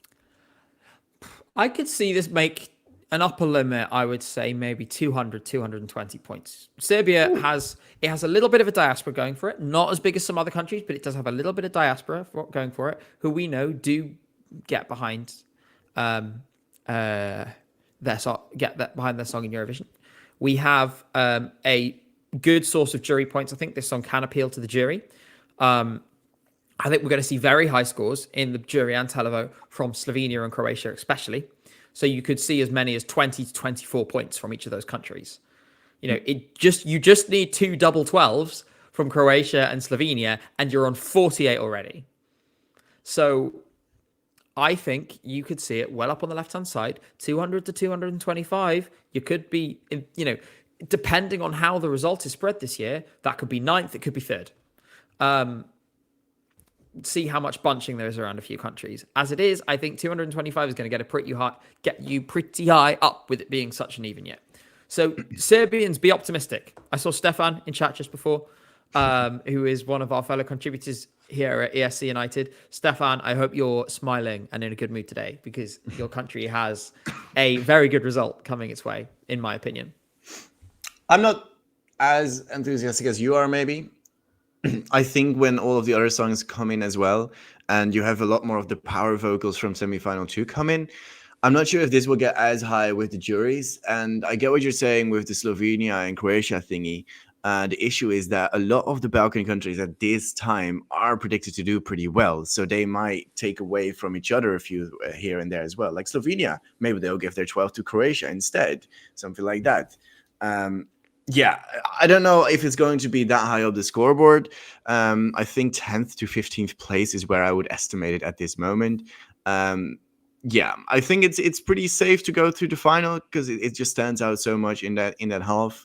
And then 10th to 15th, 10th to 5th. Jesus, that's a lot of those F sounds in one sentence that I never use in the Dutch language. So yes, excuse me for that moment. 10th to 15th. There we go. 10th to 15th. I've lost the plot, guys. I've lost the plot. I feel like this week we are just like pure chaos.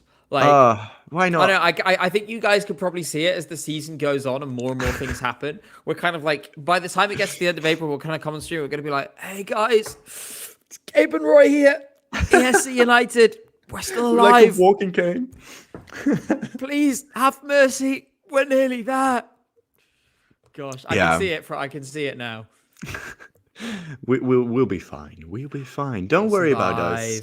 Worry about yourselves. That's the most important. Like, be healthy, have fun, look for your family, look out for your friends, do everything good. Do yourselves all a favor. After this stream, have a glass of water. You'll find it rejuvenating. No, not even that. Just go, stand up, hydrate. I'm going to do it right now, actually. Just a little bit of hydration is very important. I guess I'm not because I've run out of Pepsi Max.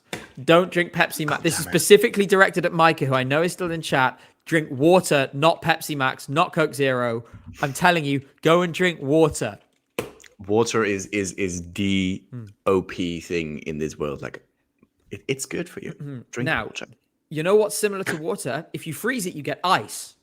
Oh, and what a great bridge that is, because that's the next topic we're going to talk about. And I did write something here because I did prepare most of the things, but apparently I forgot Serbia. I don't know why. I'm very sorry to any Serbians that are disappointed by that, but I think I nailed it anyways. I'm starting to know what I want to say every time. Yeah. Anyways, I'm rambling because I had to find a video, of course. And here it is. Time for Iceland. Hera Björk has won the Icelandic selection Sungva Keppnin this past Saturday. 5 artists were fighting for the title to represent Iceland at Eurovision this year. After the first round of voting was over, it was Bashar Murat and Hera Björk who advanced to the super final. There it was Hera Björk who narrowly defeated Bashar to win the competition.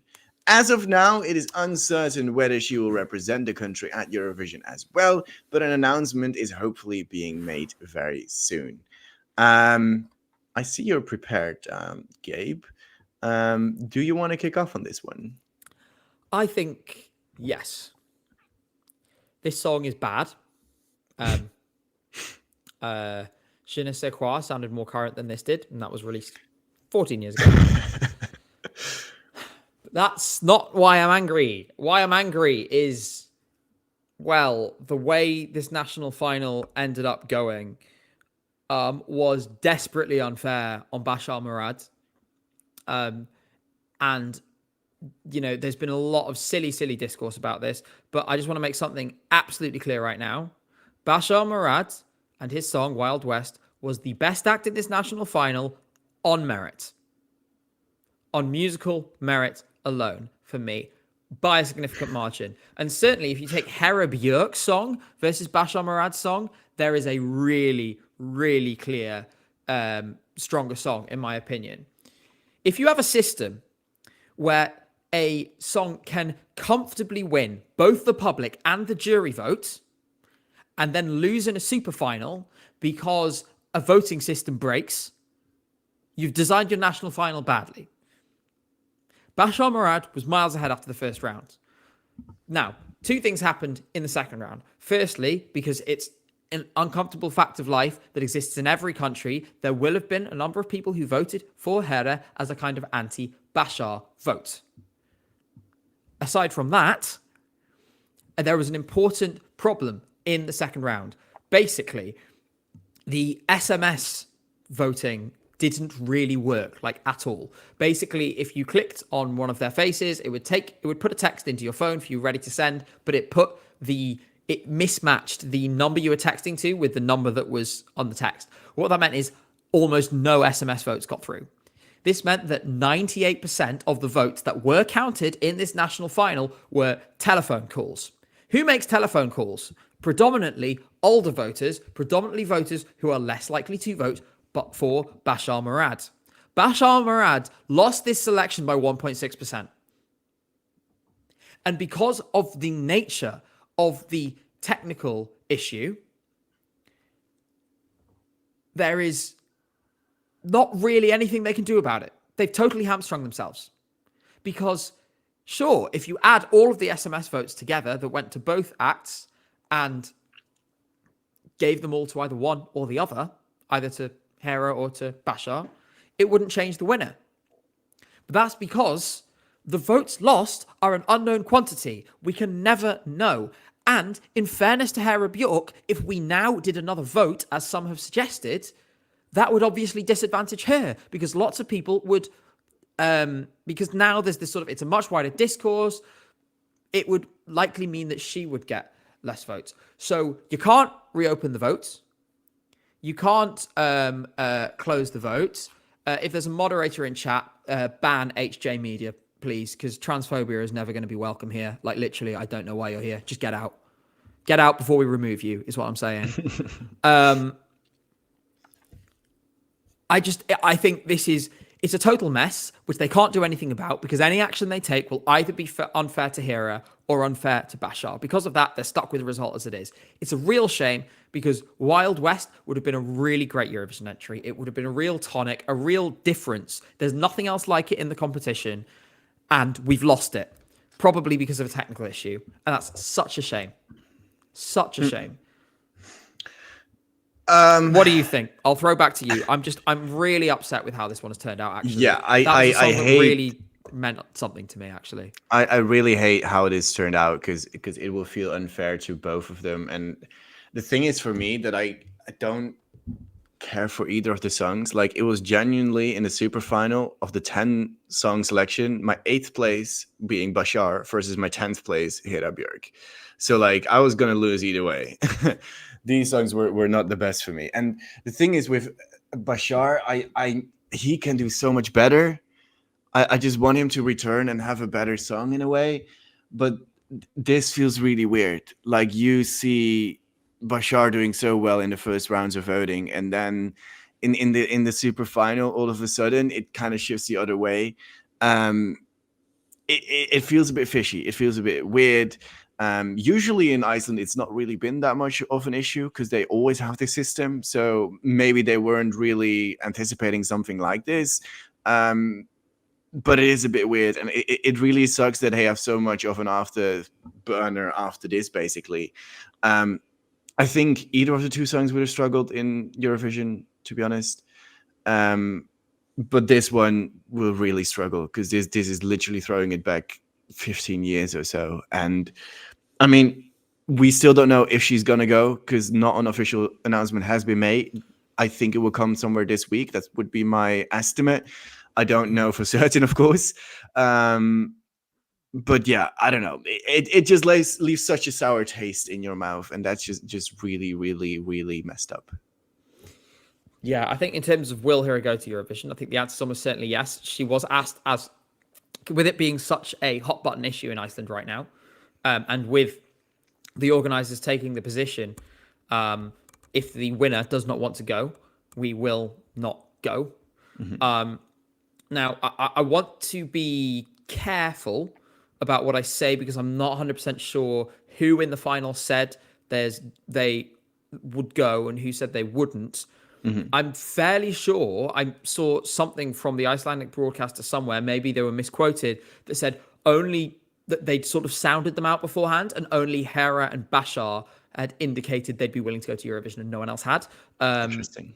Whether that's true or not, I'm not sure. I need to triple check that. But Hera Björk has said she will go to Eurovision. I would expect they'll just basically finalize lines of inquiry this week and confirm it.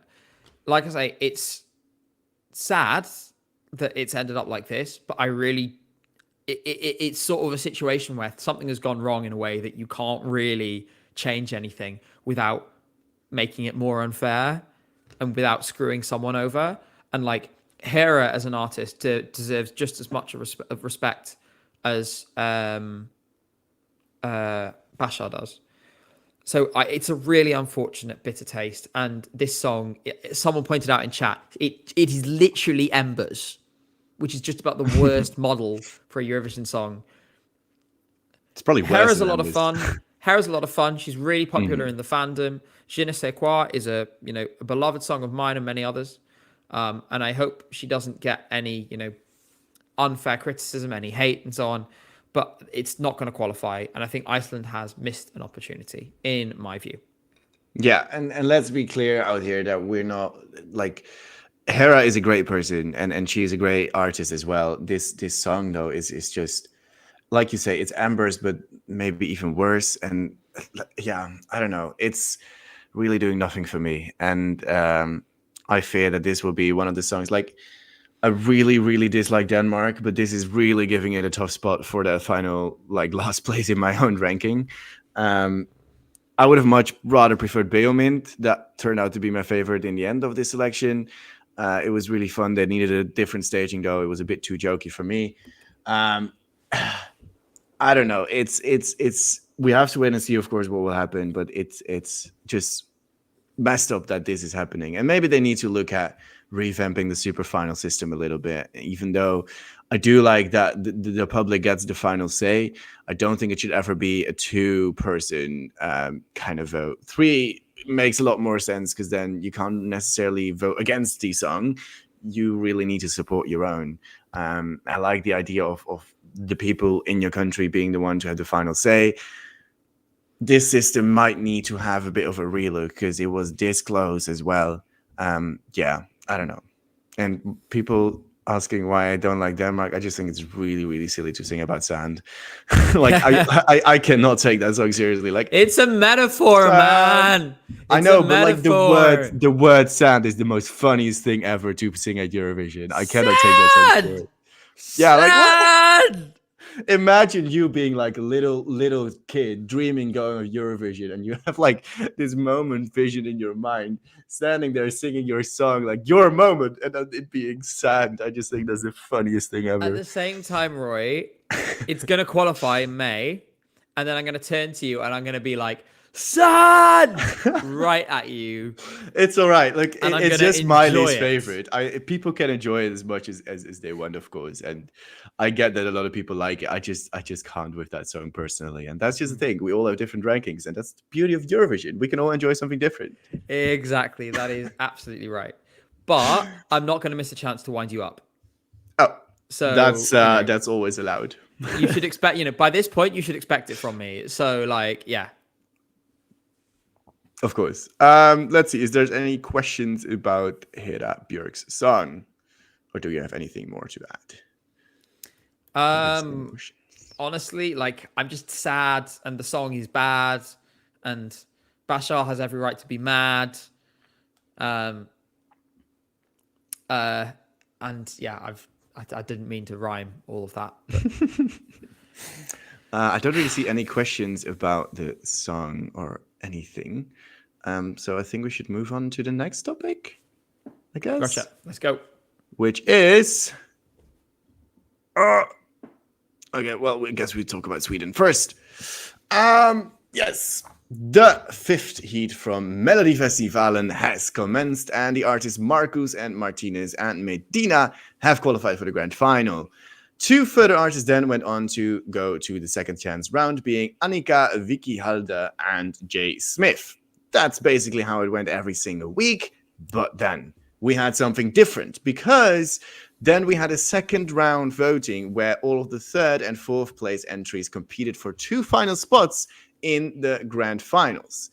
The funny thing is, both the artists from this fifth heat were the ones to clinch those tickets in a very tight vote that actually turned out to be a tie, and then the vote on the evening was the determining factor, meaning Fröken Snusk missed out in third place while having the same votes. Did you watch the show? What did you think of it? And what do you think of the qualifiers? I went and watched the songs, and okay, let's take a few different things here. Firstly, we can all agree, right, chat? No matter what you guys think of Sweden, I know there'll be people who love Sweden in Eurovision, people who hate it. Can we all agree this new system is stupid?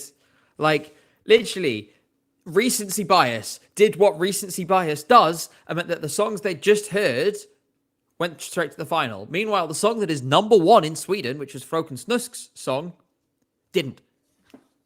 Like, if your national final makes that happen, your national finals voting system is broken. Yeah. Totally stupid. We lost other songs like Circus X by Scarlet, which I really enjoyed as well. And the songs that are in the final, to be honest, for the most part, I really struggle to be moved by them. For a Swedish national final, this is the weakest in years. Like, there's a church in London where you can, like, they sort of pack out the Swedish church in London. They pack it full of Eurovision fans to watch the final.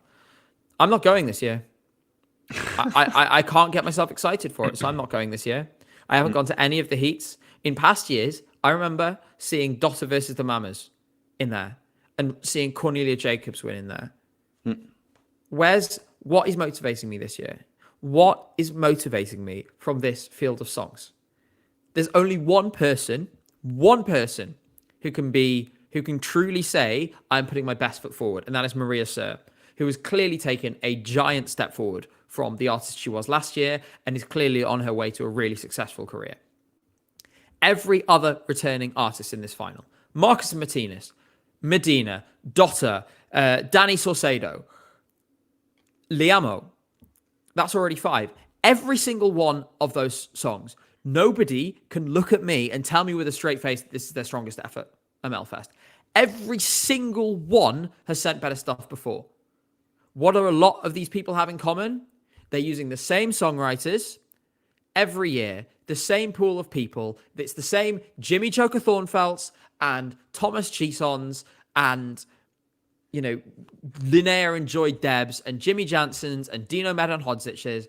This is what you get. If you keep doing the same thing over and over again, it goes stale. And I get aggravated about this because I think we should be holding Sweden to the highest of high standards. This national final, staging-wise this year, is incredible. And it's elevating these songs to a level they are dubious about whether they should be at.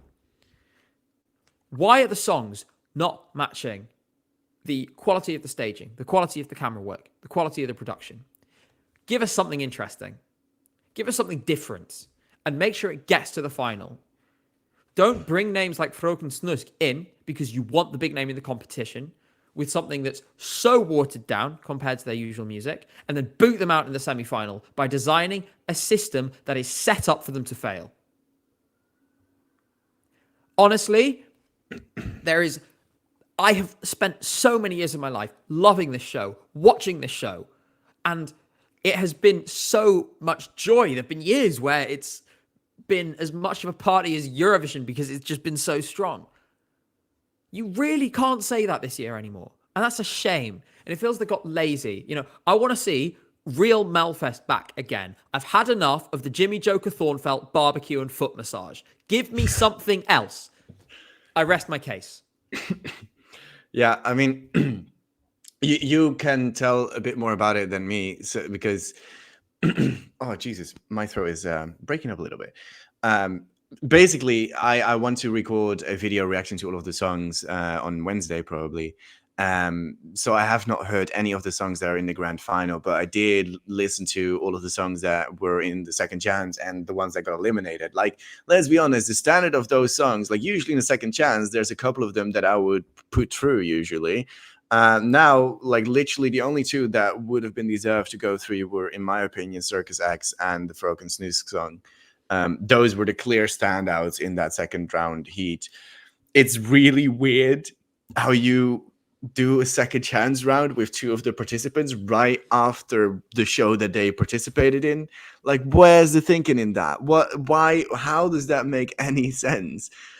Not even that, the way that like the previous results in the heats counted when the competition of every single heat is so different. Like, maybe you have two incredibly strong songs that go to the final, and maybe then the second place songs take all the 12s in every single category. Then the third one could only maximum get like 10s in every one of them. But that does not say that it is a bad song. It just says that the one that got through was better. And so if you have a heat where it's like a lot closer and the votes get very close, you prefer that song over the one that might have done a lot better. It's more like that could be a more mediocre song in that way. It's just such a stupid system to use, and like just have that heat after the real semifinal itself is mind-boggling to me. And I know that they don't want 7 weeks, but why do we need to go from 5 heats or 6? No, sorry, the other way around. Why did we need to go from 4 heats of 7 songs to 5 heats of 6 with then those second chance thingies after it? Why was that needed? 4 and 7 was all right. Like, the amount of songs was never the issue. Just do something different. Yeah, Sweden's interesting. I can say more about it, of course, next week, but I mean, then it will be too late because then we probably only be talking about the winner. But yeah, eyes out for my channel for the reaction video because that'll be fun. Yes, I always love Sweden. Yeah. Usually not. Anyway, I am actually also going to do. I'm going to do a full video on Melody Festival, and not this week, but next week. It's going to be critical, but I want to say now, I am like, I come from a place of like love and care, and as someone who has enjoyed this show for many, many years. I remember watching Alcazar performing Blame It on the Disco in Melfest. That's how many years I've been watching this thing. Like, it's right now, it's starting to lose its way, and they can't bank on having someone like Loreen to show up or Cornelia Jacobs to show up and save them every year. And this year, I think in all likelihood, Marcus and Martinez will win, and they will do well in Eurovision if they go. But again, who comes next? Who's next in your queue to produce something that's absolutely top class? Where are they? Because these artists right now, you're underselling them. I did notice, by the way, there clearly is at least some insecurity around the songwriter thing, because every single Jimmy Joker Thornfelt song, by the way, which there's 4 in the final, had the actual artist credited as well as a songwriter. And it's like, okay, well, if that was one of them, I'd be like, oh, they wrote their own song. Because it's all of them, I'm very cynical about this, and I'm like, well, you're trying to deflect criticism and make things seem more genuine without changing anything. They could be just in the room, like doing the final bits and pieces of the song, and you can already credit them. Yeah. So yeah, the Norwegian twins will get Sweden a good result in Eurovision with a very good staging, and you'll enjoy it, I'm sure, right? It's a very good staging. But you have to change something. You can't do this for many more years. It's going to get to a point where you start doing badly. One positive note to end on, I want to congratulate Jacqueline on a really, really solid Melfest debut. She could finish in the top 3 next week. That would be a really fantastic achievement for her. Did she actually debutante in the final? I actually Jacqueline, have the yes, thing up here. It's her first time. There we are. So I meant like 11 there. Yeah, no, but I meant like most of them are returning artists that are in there, besides like Annika and Jay as well. Yeah. Yeah. So it's like literally all of them are returning artists. 3. Yeah. Like Jacqueline is the one that went through immediately as the only one, and then through the second chance, which only had people who weren't in there before, mostly, I think. Those 2 got added to it as well. Yeah. That's maybe what frustrates me, because I hate radio where it doesn't matter what you come out with, as long as you have a decent name, you could radio play. It's like, come on, guys. A name is not enough, and they'll be decent artists. And I don't know. I need to listen to the songs again, so I'm definitely not in a place to talk about those. But yeah. Can I give you my opinion about how I would fix Melfest? Yeah, go. I would change to a 50-50 uncapped televote system, by which I mean you have juries, and then the televote gives out an equal number of points proportional to the amount of votes that each act receives. Now, a country which has a system similar to this, some good comparisons, recent ones you may have seen.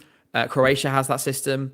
Norway has a version of that system where the televote is 60% instead of 50%.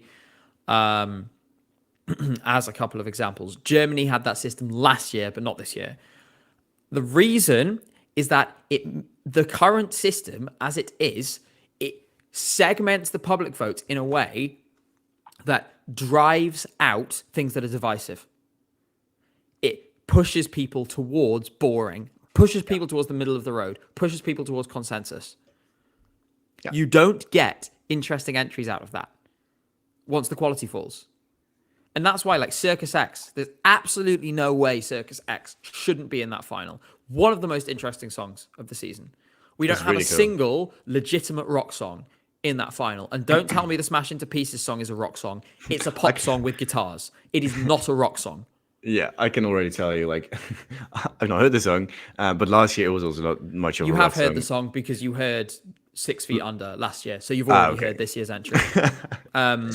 Yeah. That chorus was so much a pop song instead of a rock song. Like, as a rock and metal enthusiast, that hurt me a little bit. And even then, it was one of the better songs. Yeah, oh, absolutely. You must do something different. It's formulaic. It's just.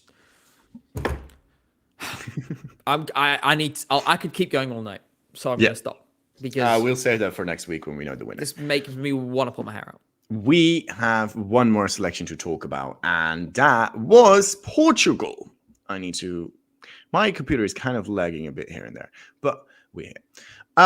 Yes, the second semi-final of Festival da Canção happened this past Saturday. 10 acts took to the stage, where the top 5 qualified in the first round, and then a 6th act qualified as well. I made a little recap showcasing the songs that made it in the end.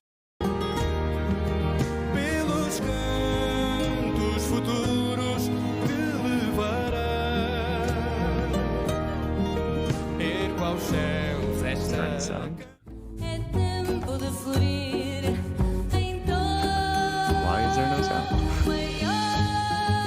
Roy, there is sound, don't worry. Sigo sempre. Como disco bicho de Caetano, é mais forte que a força da fala. E o que eu sinto é estranho. Sei que eu quero, mas não consigo. Por mais que tente, eu tenho de aceitar a saudade. I need it! Yeah! I need it!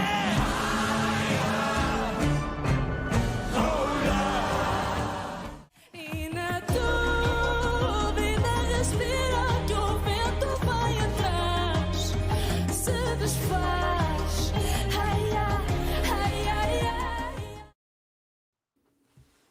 Now, Gabe, did you watch the show? And if not, did you see anything in that little recap that lighted your fire? So the first song in that recap, I did not see the show, unfortunately. I will be watching the final next week, so I will be an expert by the time we talk about this next Sunday or Monday. I really enjoyed that first song there. That sounded really nice, that recap. I was swinging my head along. At the same time, I've not heard anything to affect my top two, which is Joao Borsch and then Yolanda as my winner.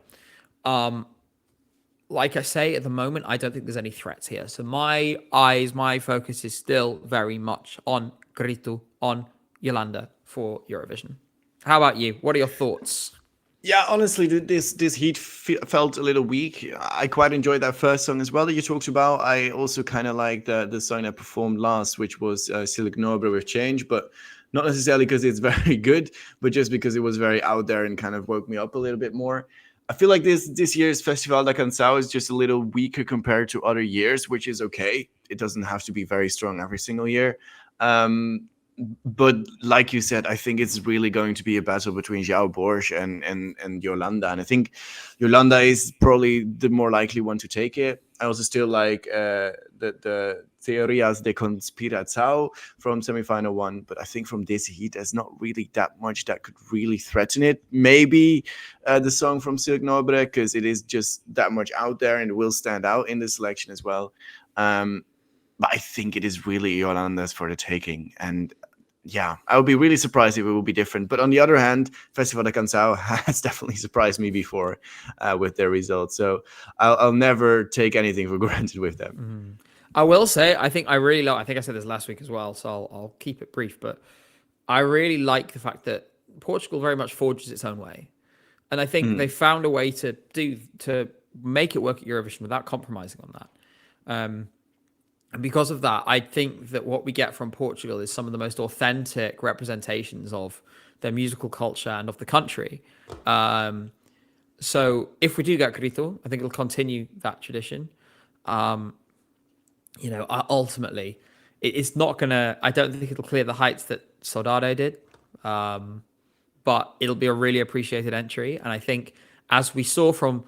I think I Coração really showed this.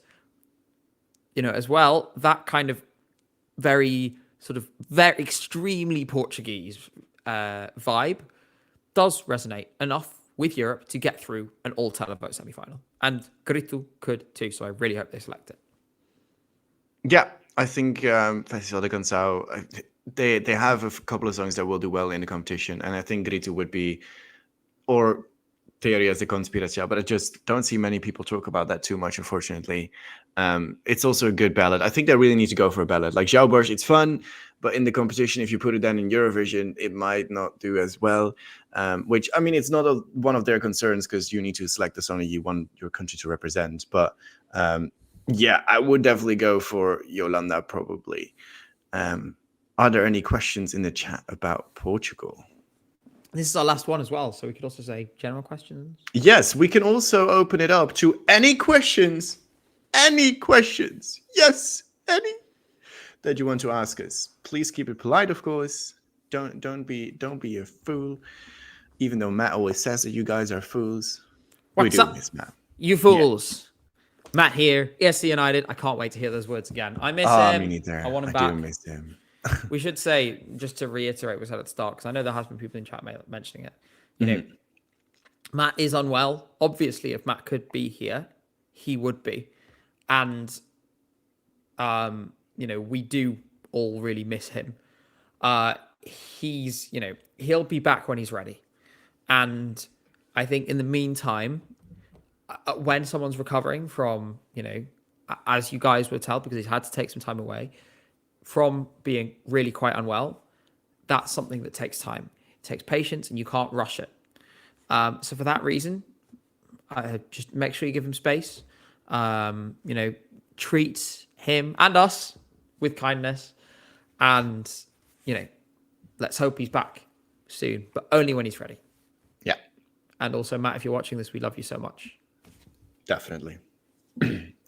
I see quite a few questions about running orders, and I, of course, have little print screens of what we have so far in each semi-final. And I noticed something interesting here, Gabe, and I know I didn't prepare you for this.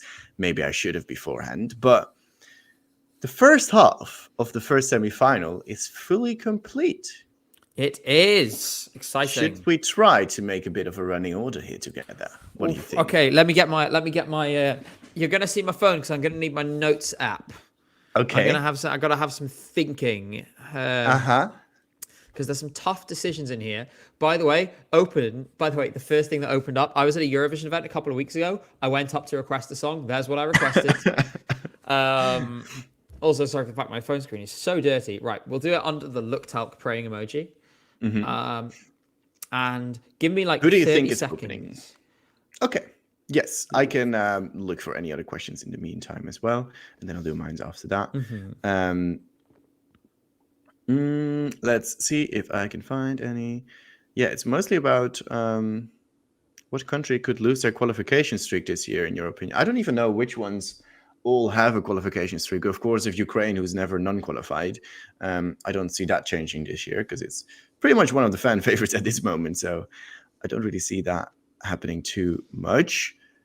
Yeah, I'm not really much of a fan of going into gossip about Australia. Should be interesting though. Still just working here. I think I'm nearly done. Don't worry. Look talc, question mark, and praying emoji. It's been spammed in chat. It's now a meme. Well done, Gabe. Once again. Honestly, I can't take you guys anywhere. Like, honestly, you're all literally. Someone's gonna come up to me in Malmo now and be like, "Look talc." I can see it now. Probably going to be Mark Crush. I don't know. Mark Crush. You seem like the kind of troublemaker. Anyway, I'm almost done with my little running order here. Don't worry. You should print it out and like have it with you at all times. Look talk? Question mark? As like a banner to encourage things. I'm ready. Are you ready? Okay. Well, talk us through it. So here's what I would do. Now, basically, I've gone for a double sort of big opener. Okay. To get the party started. And then I'll try to alternate in style after that. And here's what I've ended up with.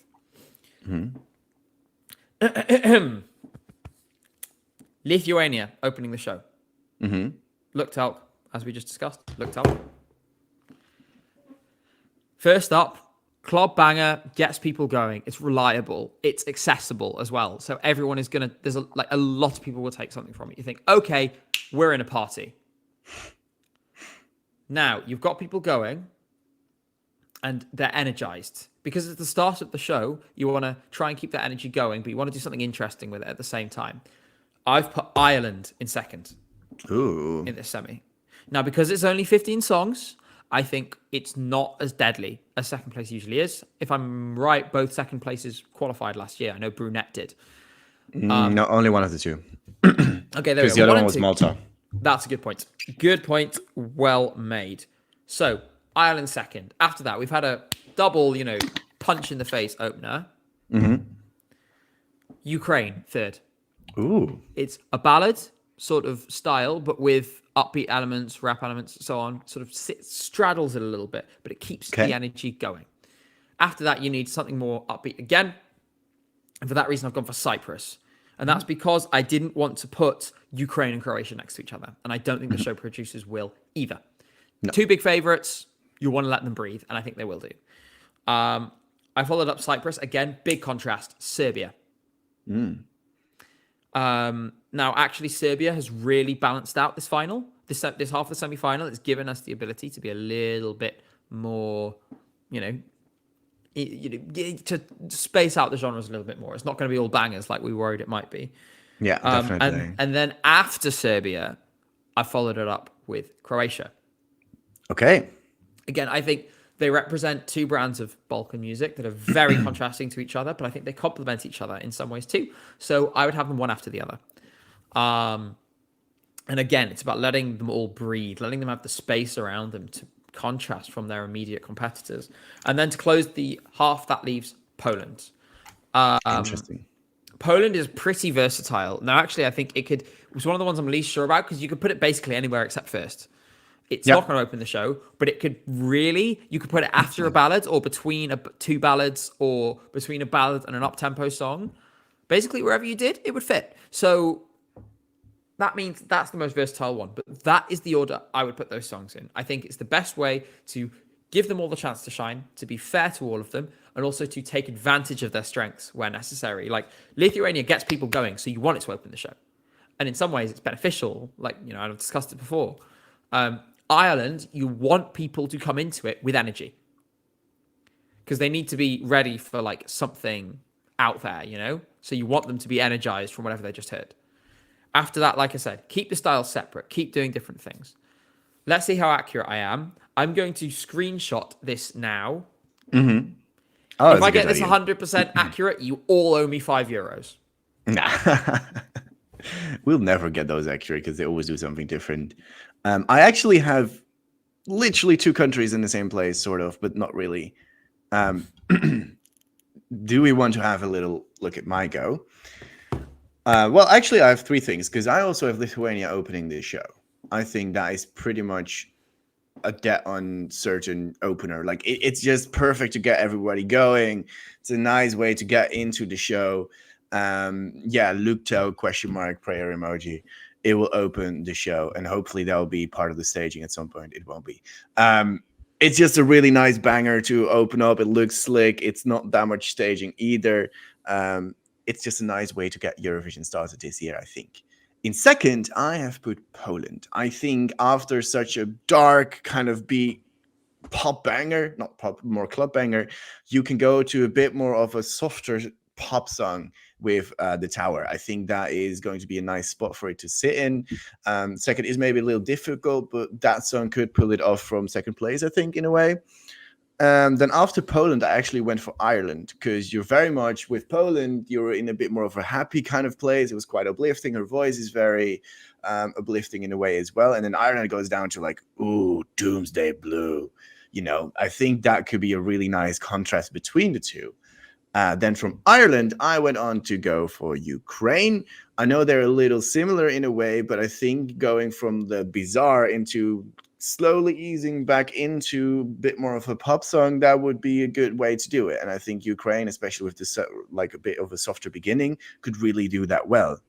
Then after Ukraine, I put Cyprus to just nicely have a little bit of a pop song in the middle. I think it's a nice pop to put Cyprus. And then we basically have Serbia and Croatia back to back. The same reasons, really. Like, I think Serbia is really nice to have after a pop song or just a more out there song, and it really contrasts nicely to then get into Croatia to really get the party started. Croatia doesn't really need that running on the slot, but it just felt right to put it in half. Well, I'll also screenshot this, by the way. We send this to each other. Yep, I'm gonna send it to you on Twitter right now. I think it shows that actually, there was a bit of a kind of, hey, this is now the ultimate semi-half of death. It's actually ended up pretty well balanced. It's one of the strongest semi-halves, in my opinion, in some years. But it's really well balanced. Like, you've got a nice contrast of different songs, a nice mix. And that really adds something. So, honestly, really excited for this. And things have worked out pretty well. I have your list here, Roy. Yeah, I have yours as well. So it's now completely set in stone. We'll probably do some more later predictions as well, because we love doing predictions. We're always wrong, but we love doing them. Especially with qualifiers and stuff coming up as well. Now, from the songs that we currently have, we know there are just 3 missing in as of right now with Australia, Portugal, and Azerbaijan. Any of the songs that are currently out, who do you see closing? Of the ones that are out, Yes. Windows 95 Man. Same reason they did it at UMK. Big Fair party, enough. big sort of boom to close the show. I actually spoke to Windows 95 Man about this. You can go back and watch the interview that we did here on ESCUnited. We talked about running order slots.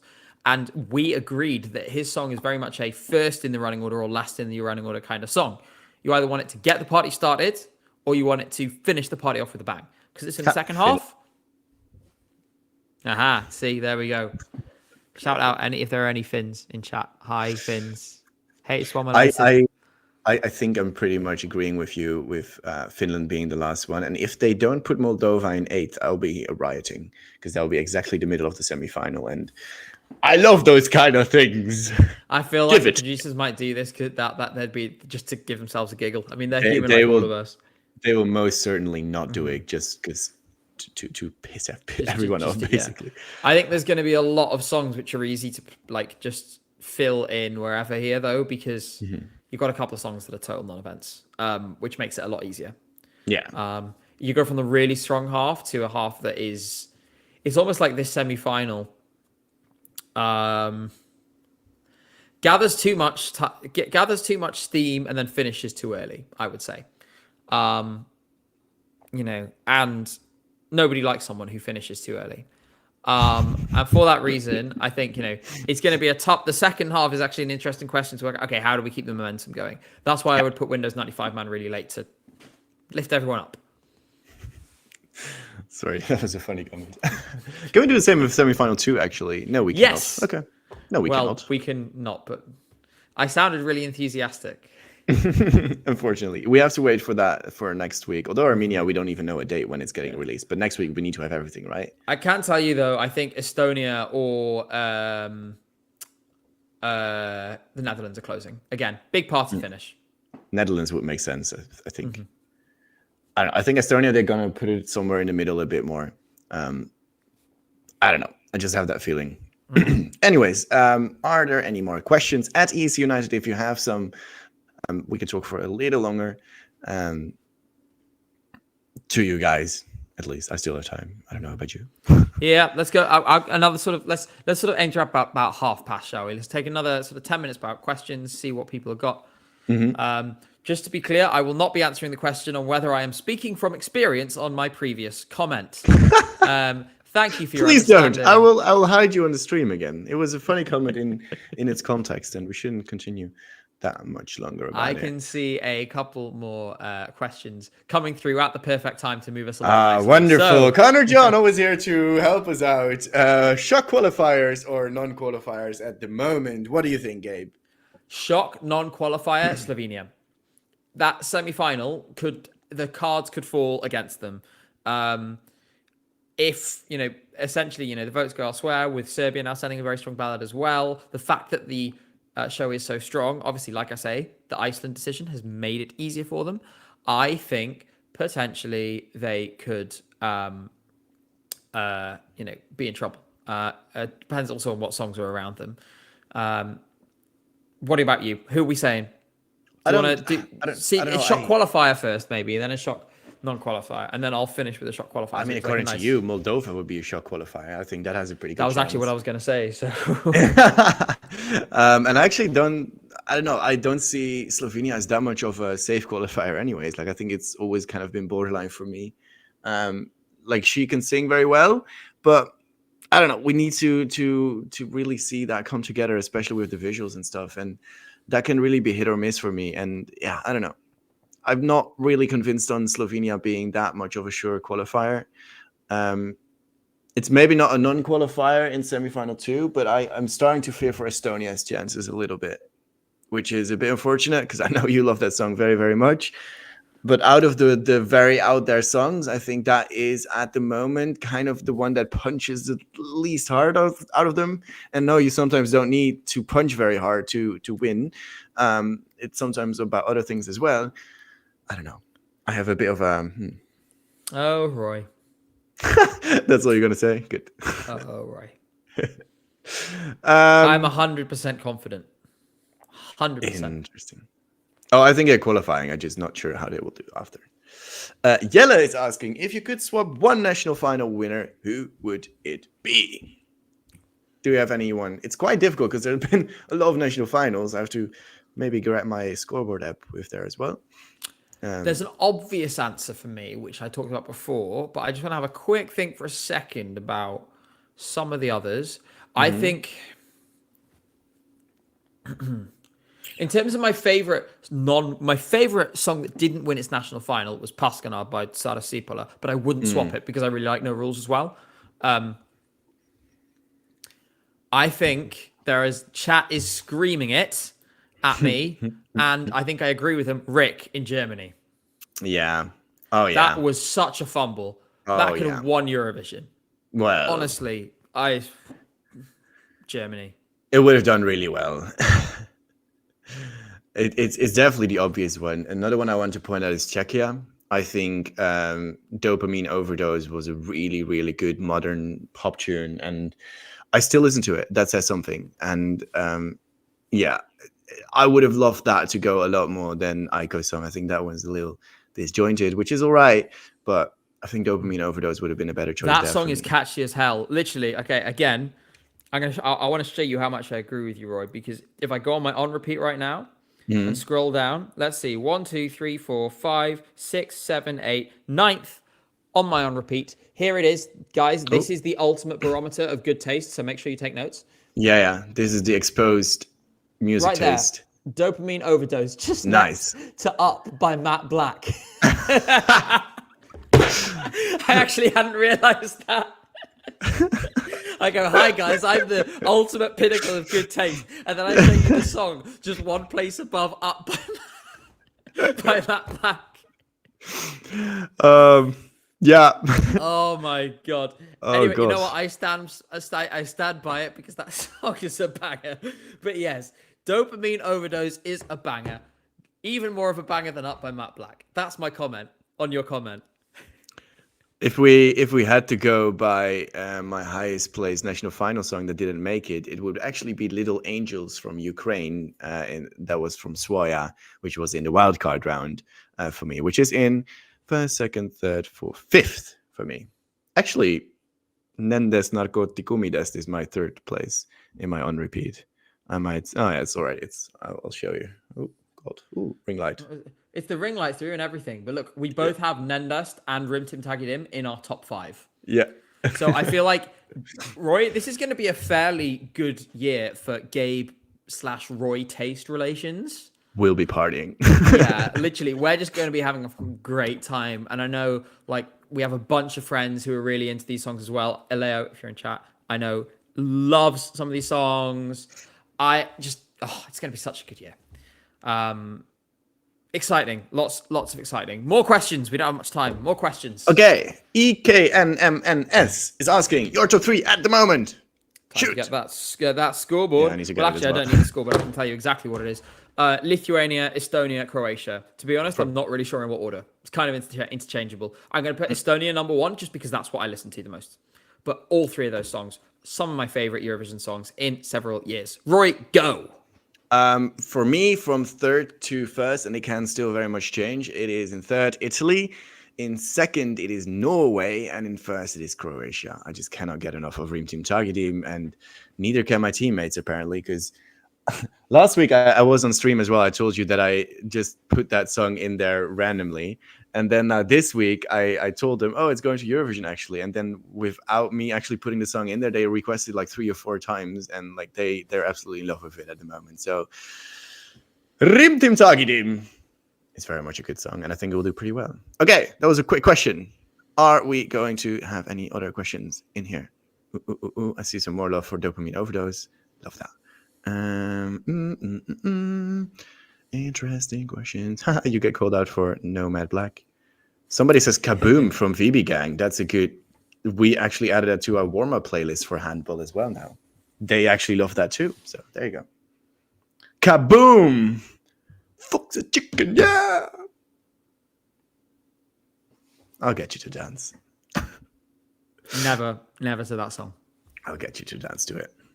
I'll just randomly at some point I'll just start dancing and put that song on, and like I'll force you to listen to it, and I'll force you to dance along. Honestly, you can probably get me drunk enough, and I probably will. Just as long as you're paying, I don't mind. We'll see about that. I was going to Sweden say, seems to be I quite love an the lead expensive forward. country. You were like, with what money? I was like, I still need to find a place at all, even if I have the money. Yes. Are there any more questions at ESCUnited? We have about 4 or 5 minutes left to answer any of them, and then we're gonna wrap it up, I think. Yeah. I did see one that was about Armenia and about Milena. I think the person might have just reposted it. Yeah, you can I grab think that so as it as comes through. well. There it Muhammad Akmal Aziz, I hope I didn't butcher your name. Not exactly confirmed, but Armenia is rumored to send Malena as she has a song in the 15th. That leads me to the question, at what point should an ex-junior Eurovision get a chance at senior Eurovision?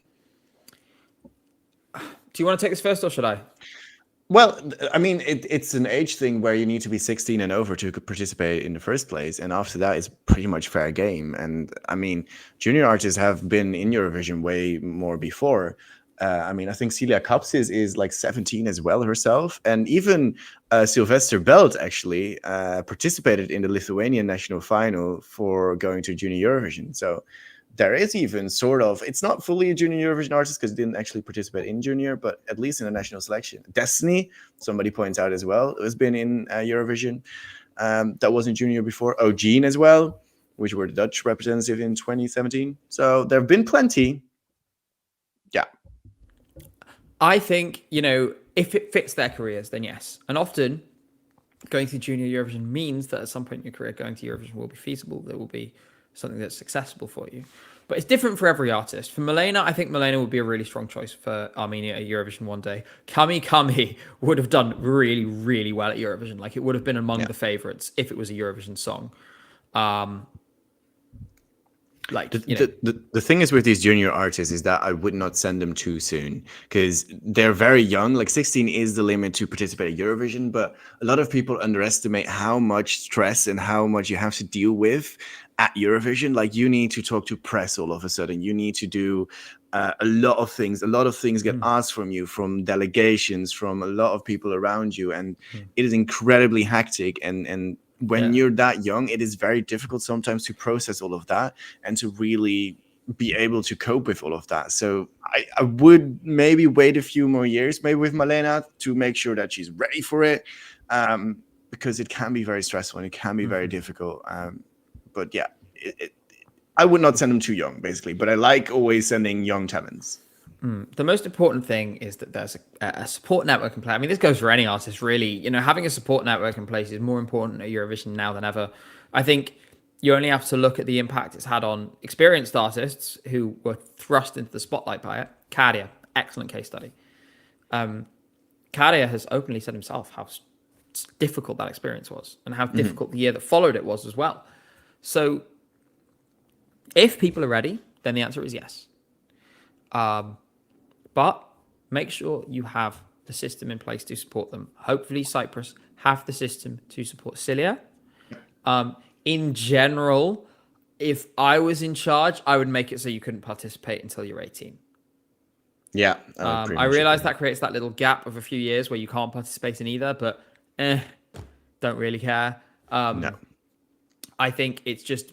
Isn't that gap there anyways? Because there's like, it's like I think the cap years. is 14, and then at 16 you can go to Eurovision, something like that. Yeah. So basically the EBU hates 15-year-olds specifically. Yeah, I just think you don't need to put kids through that. No. And that's just it's not needed. That as artists, let them develop, let them grow a little bit, let them mature a little bit. Then when they're adults who are more able to cope with the pressures that come with it, go ahead. Yeah, I agree. And I think that is a nice way to end off the live stream for today. We've been talking for 2.5 hours, and I hope you enjoyed your stay with us as much as we enjoyed talking to you guys about the thing we love so much, which is Eurovision. There will probably be a live stream next week. Off screen, we will discuss when that exactly will happen. But you will, of course, see that very soon when that live stream will be. And I hope we will catch you guys there as well. Gabe, do you have a final thing to say to our wonderful audience? Just as always, thank you all so much for coming. It's always our pleasure to be here with you and to share this contest with you. I think looking forward over the next few weeks, given what might or might not be announced, I know there might be some difficult conversations we have to have on this stream. I'm sure you both know how me and Roy feel. We are here to give our opinions, and we're not the shy and retiring types. So I'm sure we will continue to give our opinions. And we will be discussing things that need to be discussed in the right way in this context. Yes, and I'm sure we're both very keen to do that. That will, I'm sure, come in the next couple of weeks at the appropriate moment. In the meantime, be kind to each other, love each other, show compassion, continue enjoying some of these amazing songs that we've heard. And yeah, we're just really grateful to have you guys along on this journey with us as always. And it's just so great to be back doing this again every week. Yeah. I mean, take care of yourself. Make sure to hydrate. Very important. My bottle is nearly empty, so another half a liter done. Make sure to hydrate yourself. Make sure to take care of yourself. Make sure to take care of the people that you love around you. And we hope to see you back next week. And it'll be very much fun because I always love enjoying these. Good job, Roy. Messing it up right in the ending when it gets heartfelt. Always the way to go out, I guess. I love you guys. I love you, Gabe. I'll see you guys back next week. And goodbye.